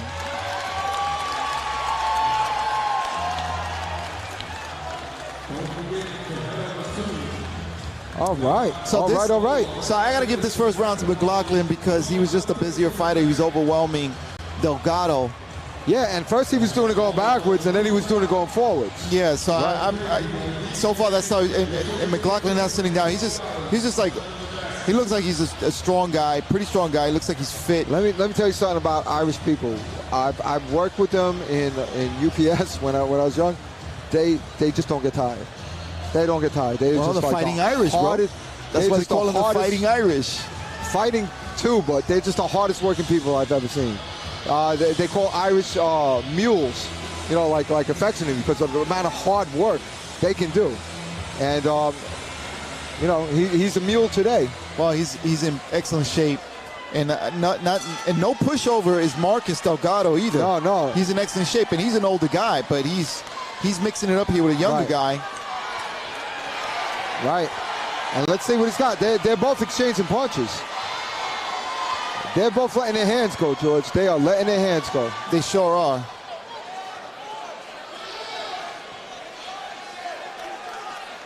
Delgado looks like he tried to slow down the pace and try to get a little boxing in, but again, overwhelmed by McLaughlin. Absolutely. All right, let's see if Delgado can fight off the ropes. He's got his hands up, sucking a little wind. You see what I mean? He's definitely got the style. He's just not getting his feet in the right position. Well, he got hit with that right hand. It looked like it might have temporarily stopped him. I'm not sure if it stunned him. He froze in his tracks, but he kind of freezes anyway. All right, so this is a little trick. This is a little bit of a not a praying mantis trick, a mongoose type trick, a mongoose and a snake type trick. So you have McLaughlin being a mongoose, and he just keeps pulling back out of weight. So if Marcus Delgado is your snake, he's shooting a shot, but McLaughlin is stepping back just enough to get out of the way, and then he's coming back again. Right, I did notice that, but I just think he's being overwhelmed by the power and the speed of McLaughlin. Well, McLaughlin did change a little bit. He was throwing a lot of punches at first, but now he's doing this pullback thing. He's a younger guy, and I got to tip my hats off to Marcus for stepping in, and he wanted to always do this. With 19 years on the job, he stepped in. He's actually, getting his dream to come true. He's here, and I got to tell you, it's all right, man. I like it. And sometimes you got to test yourself as a man, and this is what he's doing with the younger guy, Absolutely. But he look at him. He's fighting, though. Well, right now, he's holding. but that's fighting, too. Oh, look at that. What was that? Was that a Superman punch? Yeah, that's what it looked like. McLaughlin is holding, too. Yeah, it's not just Delgado. And Bruce Shushu Carrington jumps back in here with us. Oh, shoot. Yo, we felt bad for you, man, because you had those big guys in front of you, man. You had to break those guys up, man. But I handled them well, I think. What you guys think? You did. You did. And you know what? You didn't let him grab. You kept breaking him up, which I like. Definitely. I like seeing a fight. McLaughlin kid pins. Starting to tee off a little bit. Yeah, he pins Delgado on the ropes. And Delgado is just not throwing too many punches in the last few seconds of that round. You know, so he gave it a shot. Marcus Delgado, he's a little bit older, but he's not an old man. He's not an old man, but the funny thing is that he got his wish to come true. He wanted to fight in a smoker in the red corner, and he actually did it with 19 years on the job. Nice. So he's at least 39, at least. Yeah, minimum. Right? 39, 40 years old, and you can tell McLaughlin is probably in his late 20s. Right. Mid to late 20s. He looks like maybe 24 to 29 in that range. So, you know, you're mixing it up with a young guy. I think he's got at least 7-8 years on the job, so he's got to be at least 27, 28. All right, well, he looks young. He looks like a young guy. So, you know, you got like a 40-year-old guy versus a 20-something-year-old guy. Wow, they were doing great, though. He held his own. Yeah, he did. He held his own. He definitely got overwhelmed. Our touch. You know, but it happens. And then it's also styles, right? Styles make fights. Yeah, definitely. You know, and, you know, he probably had one game plan in his head, and this guy, McLaughlin, presented another one. It happens all the time. Definitely. You know why I would never go in that ring? Because one time I thought I was like Michael Jordan, and I tried to do one of those moves, and I videotaped myself, and it was so bad and ugly, man, that I said, nah, you know what? Because it looks prettier when you think about it than when you do it. You know when you think you're going to do those moves. Yeah, and I was already over in my 40s, and I was like, nah, you know what? This ain't happening. Then I threw out my back, and a leg cramp. I was like, you know what? Forget it. I'm done. I'm like, oh, I could do this. It looks easy, you know. No, sir. No, sir. So, yeah, you ain't getting that out of me, especially now, in my 50s. All right. Do you hear the Irish chant? Yeah, Do you recognize that? Yes. You always hear it in the big fights. Always. So Smoker Talk Boxing had an Irish chant. I think that's one for the books right there. All right, so let's see who wins this one.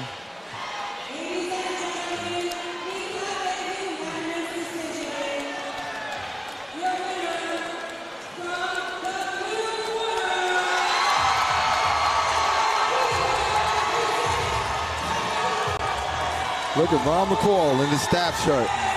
Well deserved, blue corner, well deserved. Yeah, congratulations. Definitely. To Kenny McLaughlin for an excellent match to come out here. All right, so let's just talk with there it is. And the chanting is still going on. It's unbelievable. Well, let's talk about Bruce. Bruce, I want to ask you a question. And this is somebody who's interested in you. What is the first weight you're going to fight at? Are you going to fight at 126? Yes. I'm fighting that. I'm starting off my pro debut at 126. All right, because I want to say something to you, and I want to be the first one to say this to you. Yeah. Or at least in Smoker Talk, the first one to say it to you, right? So I don't want to say it like, oh yeah, somebody else said that. If you can make 126 in the amateurs, I see you on a fast track in 122. Winning a world title. You're smart. Because I definitely was already thinking about that. I was already thinking about playing around with 122, definitely getting a belt there, then going back to 126, and then work my way up to, you know, the weight class that I'm going to max out at. Who is like you? Like, you're a vegan, right? You're still vegan? Yeah. He can make weight at 126, and before you grow up and get really wide in the shoulders, you know, get that old age weight on you. Yeah. Why don't we go out there and win the 122? Definitely. Why not? We can definitely do that. We can definitely do that. I'm just doing 126 right now just to get my foot in the door. I can see him going up to 147 in his career. Right? If you're going to get all those belts anyway, definitely. Why not get a quick one? Yeah. You know? Definitely. Why don't we just grab that? 100%. Yeah, I'm with that. Do you wear belts? Yes, I wear a belt. Yeah, but it's not a championship belt. All right. Not yet. Not yet. Yeah. I'll get one soon, without a doubt. All right. We know. We have a lot of faith in you, man. And, you know, we're your fans as well. So just so you know, man. Thank you. And you know that. You already know that. We're always talking about you. Thank you. But, all right, so let's go up to the ring for a second. We have bout number 13. You got Chris Gortz. Chris Gertz. DSNY. They call him the Nightmare. Yeah, he's from the Department of Sanitation. These are super heavyweights, and you got Eddie Perez, the Cuban Missile from the 120, the 120. Right. The 120th precinct in Queens. And do you know how they started making missiles from firecrackers? Sure. No, I didn't. So what happened is they were doing firecrackers at first. You know, not firecrackers, like fire rockets. You know what I mean? In China, right? So they were doing these fire rockets. Oh, let's hear.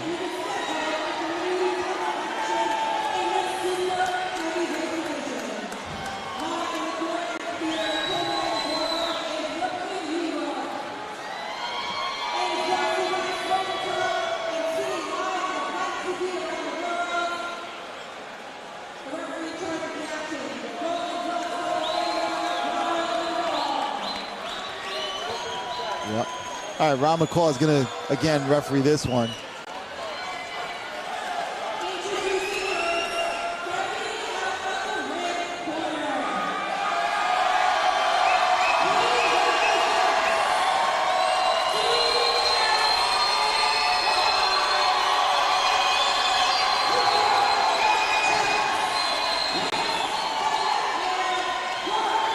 What they call him, the leg man? I don't know. I was calling him Nightmare because he refused to have a nickname. And he kind of reminds me out of something out of a nightmare. Eddie Perez from the 120 in Staten Island. Wow, let me tell you something. These guys bought their own crowds, their own respective crowds. Oh, yeah. That, right? Right? Yeah, definitely. I was just about to say that these guys definitely bought some big crowds.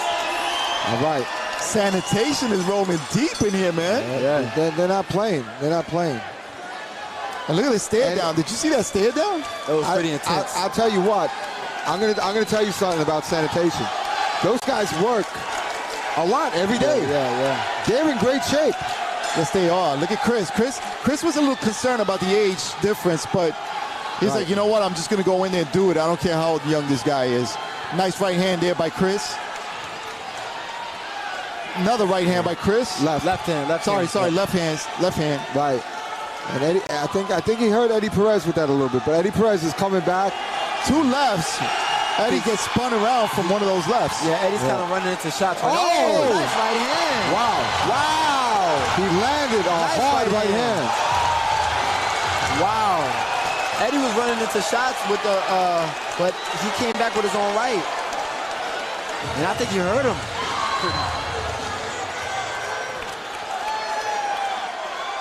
Let's see if he gets it back. Nice left hand again by Chris. Look at Chris. Unloading those hands. Another left hand. Wow, look at this. And these guys are putting it all in these 1 minute rounds. There you go. Thank God it's a minute. This is Smoker Talk Boxing. This is Smoker Talk Boxing. This is Smoker Talk Boxing. Right and here. Who cares if it's not actual boxing? Wow. It's a fight, bro. It's a fight. It's definitely a fight. Right? Is this what you came to see? This is definitely what I came here to see. That's why every time I did Smoker. What do you say about our events? It's the best. Smoker Talk boxing events are the best. A must appear. The best events you're gonna get coming to the Smoker Talk boxing events. The best. You're gonna get it. Hey, not only that, did you see the crowd? Yes. Yo, this crowd is jumping. This is crazy. Everyone was on their feet. I thought I was shaking. I thought I was shaking from excitement, but the floors were actually moving from this crowd jumping up and down. Big Jeff from Corrections. Yeah, Jeff had a good night tonight with Corrections, man. Jeff is AWOL right now. He's AWOL. We won't tell though. I promise. Hey, round one was great. I can't wait to see what round two has for us. Look at these retards. Look at these retards handling the ring. They turned the bucket, upside down. Great. He just touched it. Oh my gosh. Look at Chris Guts. Just willing himself forward. Nice left hand again by Chris. Another left and a right hand and a couple of left hands.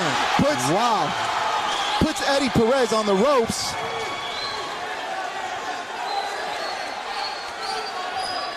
Chris has to make sure he stays away from that right hand from Eddie's.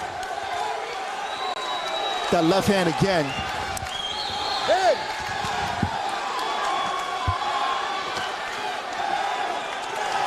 Right hand and left by Chris.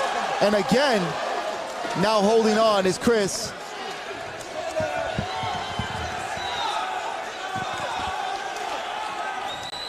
And they're going. And look at Chris. What happened to Chris? And they're still fighting. Oh my goodness. Oh my goodness. And again, the bucket is they're using it at his steps. What the hell is wrong with them? Can we focus in on the bucket out of this corner? What the hell is wrong with them? What the hell is wrong with them? He turned the bucket over to sit on. He's supposed to use a stool. All right. This is why I say this is something that I say too. Do not let people in the corner that are not boxers. Oh my What the heck is that? What is that? I'm yelling at the referee. What is that? Don't let the unboxing community come in there. The Kizzy. Look. Look. He doesn't know. Yeah, he's not sure what you're talking about, but I just showed him the chair. He shouldn't be using the bucket as a seat. That's a spit bucket, man. He turned it around. Turned it around and they're sitting on the bucket. Man. But you know what? You see everything in Smoke and Talk boxing. Yeah, and this only happens in Smoke and Talk boxing. You're not going to get this watching a pay-per-view event.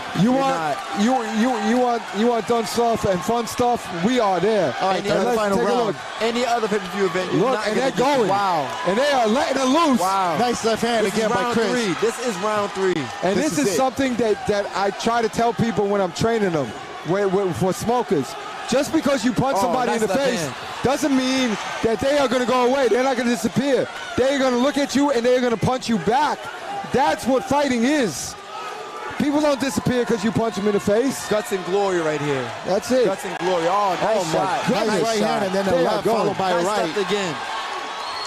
And there's a headlock and they go to the ground. Smoker Talk Boxing. Smoker Talk Boxing.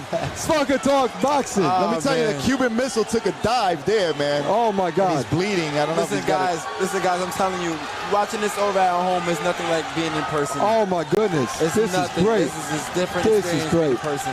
Left hand again by Chris.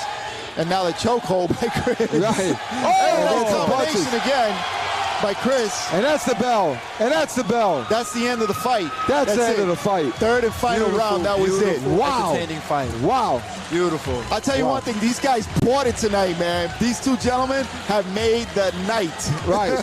And you know what else they brought? The spit bucket into the ring. I've never seen that in my 100 years of boxing knowledge. All right, maybe you're gonna see the first of everything in Smoke and Talk Boxing. That's what you're gonna see. That's what you're gonna see. Hot shoot! Oh my God! Oh my goodness! Oh man, what a great fight! This is awesome, awesome sauce. All right, you want to take boxing and fill it with awesome sauce. What do you get?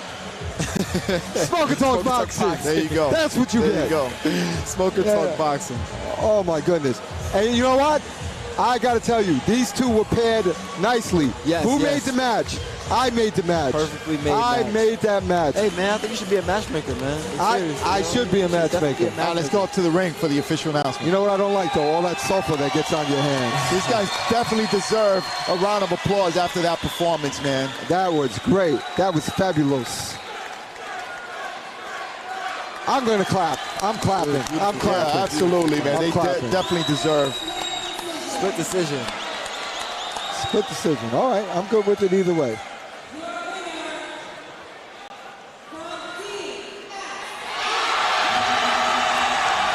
Sanitation wins, even though he got knocked down in the first round. He picks up the win tonight. Yes, the second and third round, I feel like he went cleanly with them rapid left hands he was throwing. That's correct. What do you call them? Gothic? Rapid. Oh, okay. They were Gothic too, man. They were Gothic. Because that's old. That guy's like 50 years old. He's throwing gothic punches. That's correct. They're gothic, but they found some territory. Yes, man. they found him marked every time he threw him. Yes, they did. Second and third round, he definitely did his thing. Oh my goodness. Very impressive. I'm Very glad impressive. it was a split decision because you know what? Both of them wanted to put a smoker under their belt. You know, this guy Eddie Perez boxed. He boxed a few times in the gym. Wanted to have a fight under his belt, and we certainly gave him a fight. Definitely. We gave him Gothic Chris Gertz.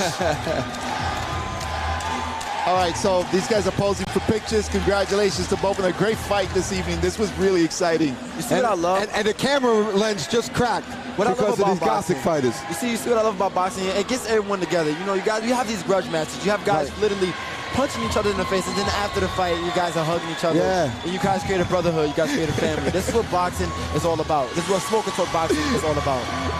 He said, he gave, oh, I'm sorry, you guys caught me on camera doing that. All right. We gave the finger back. Chris gave him the finger. He's like, you know what, Dave? You know what, Dave?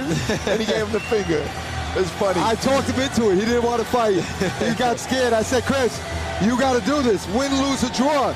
You got to give it a shot. Hey, and look, he's he put from on a great Brooklyn. performance. He put on a great performance. He sure did, and I think he feels great about it. Right, and he'll never fight again. He'll never fight again. That's it. He's done. This was his last smoke. Eddie Perez, we will see you again, though. Yes, Eddie Perez. Absolutely, absolutely. We got a grudge match. That's it. This is the last one. Main event. The main event, and this is a grudge match. Do me a favor, run over there and tell Kara that this guy, instead of NYPD, announce Ryan Dermody, announce him from Highway, because that's where he's from. Highway. Highway. Don't say NYPD. Highway 2. Yeah, Highway 2. NYPD. Highway 2. Highway 2. Highway 2. Yes. Got you. You could. Go ahead. Go ahead, son. Kara, that's Kara.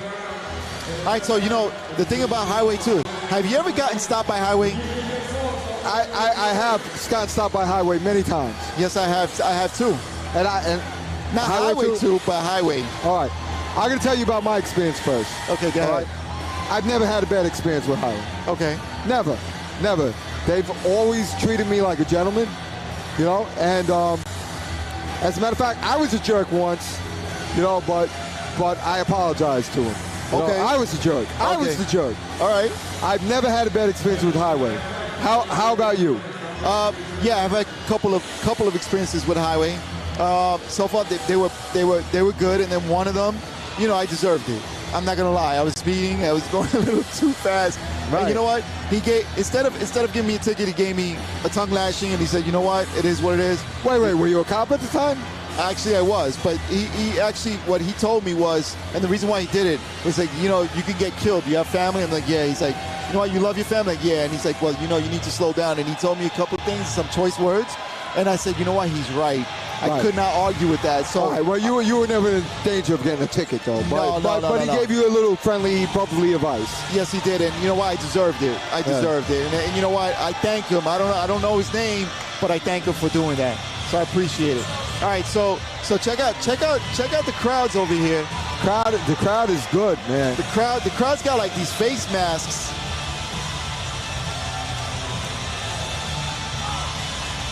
They got face masks of their guy on this grudge match. Wow. Look at that. Look at that. That's pretty cool, man. And Shushu went over there, and he's going to do the last fight. And the 6-0 CO is escorting his guy in to the ring. I think that's the XO. Okay. I think so. It's a captain, though. Yep. He's escorting him into the ring. That's pretty cool, man. How awesome is that? That is pretty cool, That's man. called solidarity and brotherhood. Yes, it is. That is so cool. How cool is that, George? That is totally cool, man. Totally cool. All right, last battle. And we're putting Shushu back in the ring. And this place is still packed, George. This place is packed. It is. It's a few hundred people here still. Absolutely. A few hundred. I think we still have 1,000. Yeah. We still got 1,000 left over here.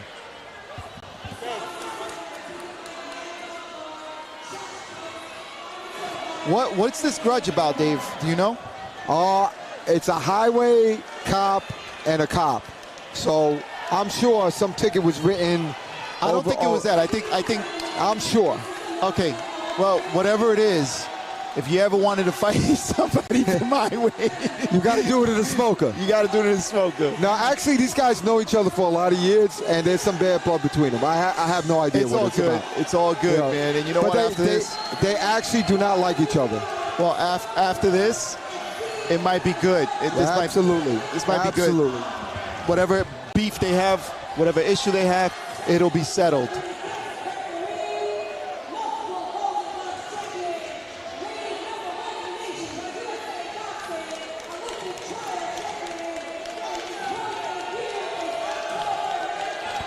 Dave, what was that about? All right. Always under management. If we need boxers, actual boxers in the corner when we do this. All right? Because they know what to do. You have your friend doing it. He's your second. He's a good man. He could be your best man at the wedding, but he can't be your corner man in a boxing show. There you go. I want to get Chris over here. What do you think? Should we bring Chris over from sanitation? Oh yeah, absolutely. Let me grab him real quick.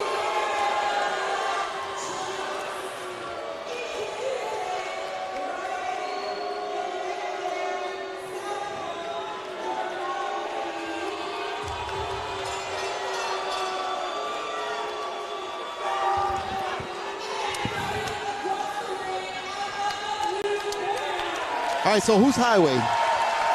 Highway is Ryan Dermody in the green. No. Highway. No. That's Matt Finn in the green trunks. And they're going crazy for him. In the blue corner. In the blue corner. And Ryan Dermody is in the red corner wearing some, I don't know, wearing some gym attire. He looks like he's ready to play a basketball game. It says "just kidding" on the back of his shirt. I love it. I love him.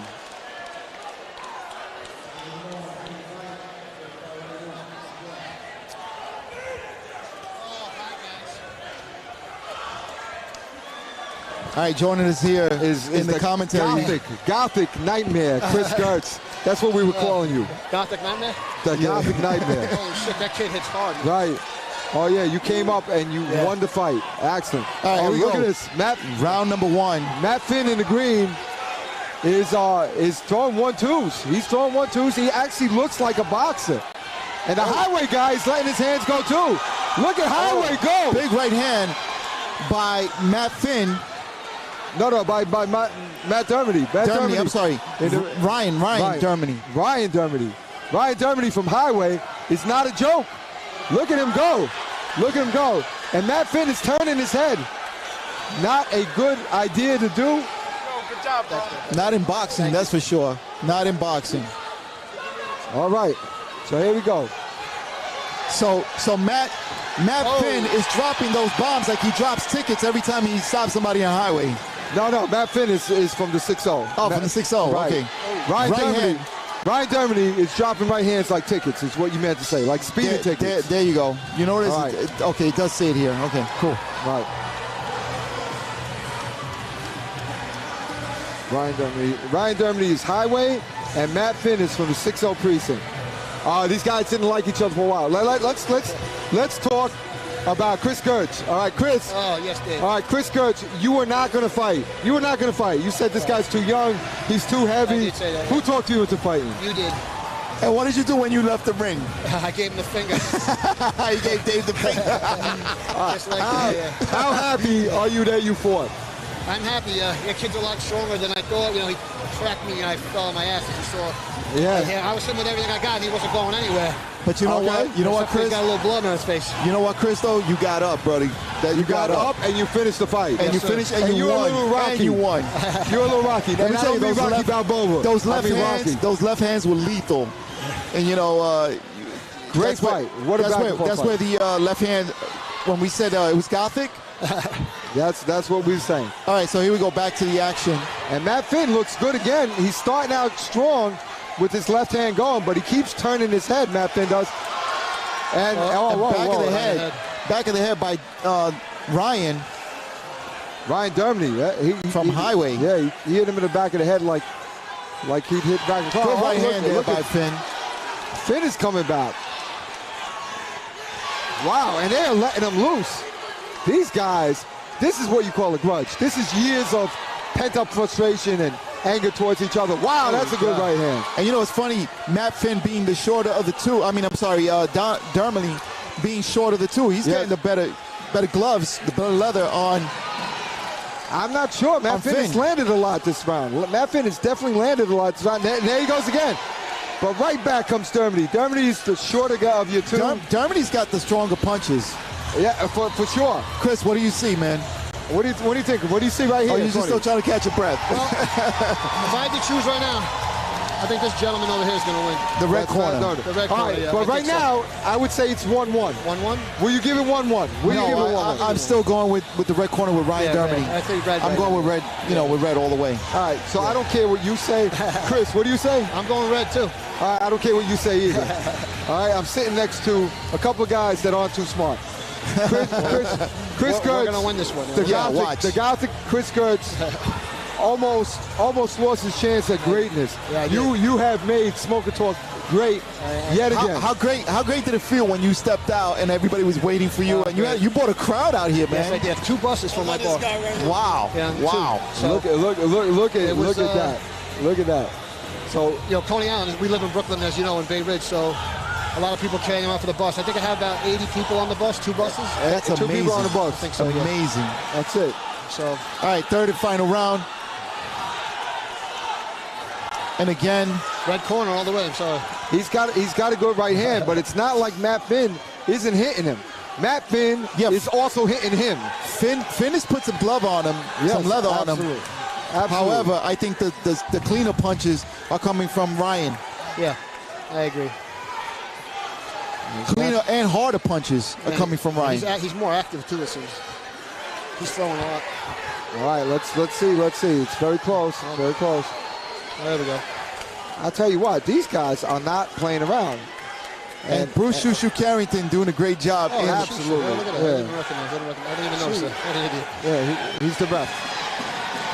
He's the guy not throwing punches. Oh, nice punch by Finn. Thank God he's not. Yeah, and Finn got one in. Finn got another one in.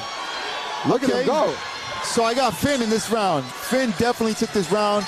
I got Ryan Dermody. How do you say it? Hold on, where is it? Dermody. Red's going to win, though. Yeah, I got him 2-1. 2-1. I'm not sure. All right, let me just tell you something about Smoker Talk. Let me tell you something about Smoker Talk and Smoker Talk judging.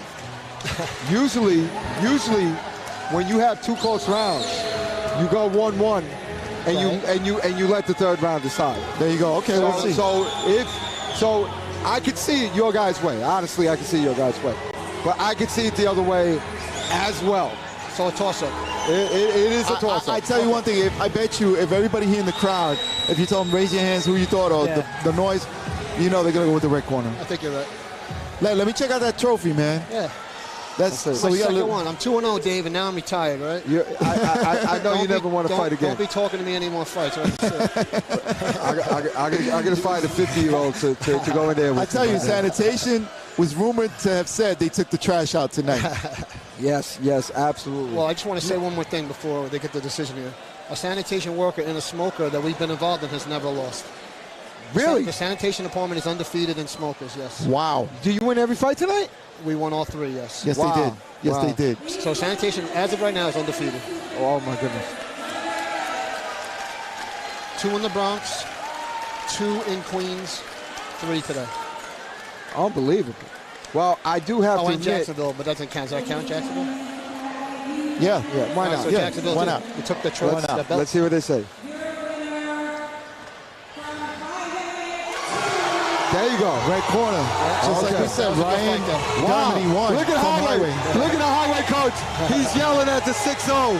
Hey, listen, I just want to say one thing. I love you guys to death. I appreciate both of you so much. Thank you, Chris. All right. Thanks for having DSOY on your show and everything. I really appreciate you guys. My last words of wisdom to you. You want these words of wisdom? Let me hear it. Chris, take a shower. I'm going to do it. Hey, Chris, thank you so much, man. You guys have brought a different dimension to our shows. We really Absolutely. like it. And, thank you so much. We do appreciate you and the rest of the team. You guys. Thank you so much. Our house is your house. Definitely. Part of the family, for sure. I'm glad to be a part of that. Thank you so much, guys. Okay. All right, so we're going to wrap this up, man. This is the end of tonight's show. We thank you all for tuning in. Thank you for the people that bought the stream. Again, we're going to put this up on its entirely. We're going to put it on its entirety. Yeah. On Smoker Talk on YouTube. We'll put it on YouTube. Right. That way, if you feel you got cheated, you can get it. Yeah, back. we're not about that. This is thank you again for buying the stream. Right. This goes to support. And this is Jeff Ritchie. Jeff, you are our DOC guy, right? When we first went out of the NYPD, we came to corrections, and you guys have been our partners for so long. I just want to absolutely thank you. Here, put that on. No, don't put it on. It's sweaty. Just use the mic. Oh, just use the mic. So say a few words to us. It's your fight anyway. You work with this guy. Listen, Jeff, how great is it since we've been together with the corrections department and NYPD? Yo, this is epic. That's the only word I can give. Yeah. Epic. Agencies coming together, and it's all for a good cause. Right, and we got custom borders in there. Customs, PAPD sometimes. Yeah, PAPD. Nat Grid. Right, we've had state troopers fight a couple times. State troopers. Right. I'm trying to bring DEP into the fold. Right, what do they do? Like the water police They're or the something people like that make sure the water that we drink is good. Nobody. Department of Environmental Protection. Yeah, Right. They make sure the But birds. they nobody deal eats with the water. birds. They deal with water, right? Yeah. Well, not only that, they deal with like oil spills and that kind of stuff, environmental They deal stuff. with water. But mostly water. Where's the oil spills? Where's mostly water? No, it could be of a tank. It could be a tank in a house, or oil tank, stuff like that. Water. It doesn't matter. But listen, you know what oil is? Dirty water. Not for nothing. I mean, DEP, they deal with water. Sanitation. Yeah. All right, anyway. We're just bullying you. Definitely, Jeff has brought a different dimension to Smoker Talk. Right. Thank you, bro. I really appreciate you guys, man. Oh, no, thank you, because if it wasn't for, especially the Smoker Talk platform, how would people know? And, teams evolve. Right. I don't want to fight no more. So people see that you can just come inside. Wait. We're going to have you fight Christian Hernandez from JFK. Yeah, he's talking a lot. So We're going to have one. We're going to have at least, we're going to have you in one fight. I think that's his retirement fight. Right. Yeah, that's going to be and you know what we're going to do? I got a trick. What you do is you push the beard in close to you, so it becomes like a little cushion. Wasn't that like a shaving match? By the way, just letting you know, because Ryan Jones, Corrections, ESU won his fight, National Grid lost the bet. So $250 will be coming to the Cops and Kids program. All right. I love it. And they got to wear your shirt, right? They got to rock your shirt, right? They have to rock our shirt. That's awesome. And I'll make it, you know what? I'll make it 300. 300 to the Cops and Kids program. You're going to throw in $50 yourself? I'm going to throw in $50 myself. Come on. I love this guy. I love this guy. Awesome. This is love right here. Awesome. Very supportive. This is kind of love. But this is real love. But Always once again, I supportive. just want to tell you guys thank you, because instead, you guys not doing Smoker Talk, the world wouldn't experience what we accomplished. Barclays, My God. MSG.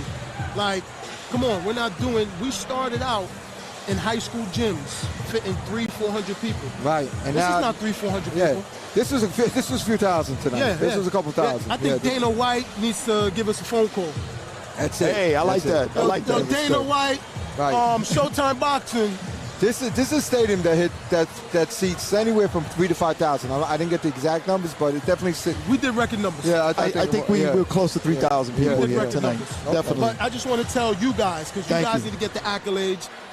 Dave went from managing the team to now running Smoker Talk along with and hot dog contest. Coney Island is reaching out to me to run their hot dog contest. Nathan's. There's enough glizzies for everybody. Yes, there you go. All right. There is. And how about our new ring announcer? Oh yeah. How about our new part of our team right now? Is Kara. I'll give it a mic. Right. Don't put it on her. It's sweaty. It's sweaty. It's sweaty. Don't do that. It's sweaty. It's all right. She fought before. Look at that. All right, she's a boxer anyway. She's a boxer. She's a boxer. So thanks to Jeff. Kara's part of our team as well. We want to thank you for doing a great job. We're actually going to pay you tonight. Oh my goodness. Yes. Yes, she did it for charity, but we're going to pay her anyway. Absolutely. It's okay. Either which way, it's fine with she's me. great. All right, and Kara, you got a function coming up on this Sunday, right? Foley Square, 1 to 3 p.m. Please be there. I'm going to be there. I'm going to be there. You promise? And you? I can't promise, but you know what? I'll try. I will be there. I'll try. We're fighting for the political prisoners that are being held from January 6th. That's what we're doing. Okay. It's going to be a positive. Yes. It's going to be a positive. Very positive. Okay. Very all right, good. Cool. I hope I didn't lose my voice tonight. That's all I got to say. No, you did a great job. No, you think found so? it. Did great job. Great job. It's right in there. Okay, good. We can hear you. All right, good. All right, so let's wrap this up. This is the new Smoker Team boxing team. We have Kara, Dave, myself. Joe Ryder is our director. We have Jordan Alexander is one of the camera guys. Frank also. What's Frank's last name? I'm sorry, I didn't mean Lopez. Lopez. Yeah, he's also right. So hanging out. we're making a team. We're going to do this. It's a takeover. All right. Yep, absolutely. Okay. So support us, and thank you again for tuning in and watching. So for all of us here at Smoker Talk, the director, cameraman, Kara, Dave, and myself,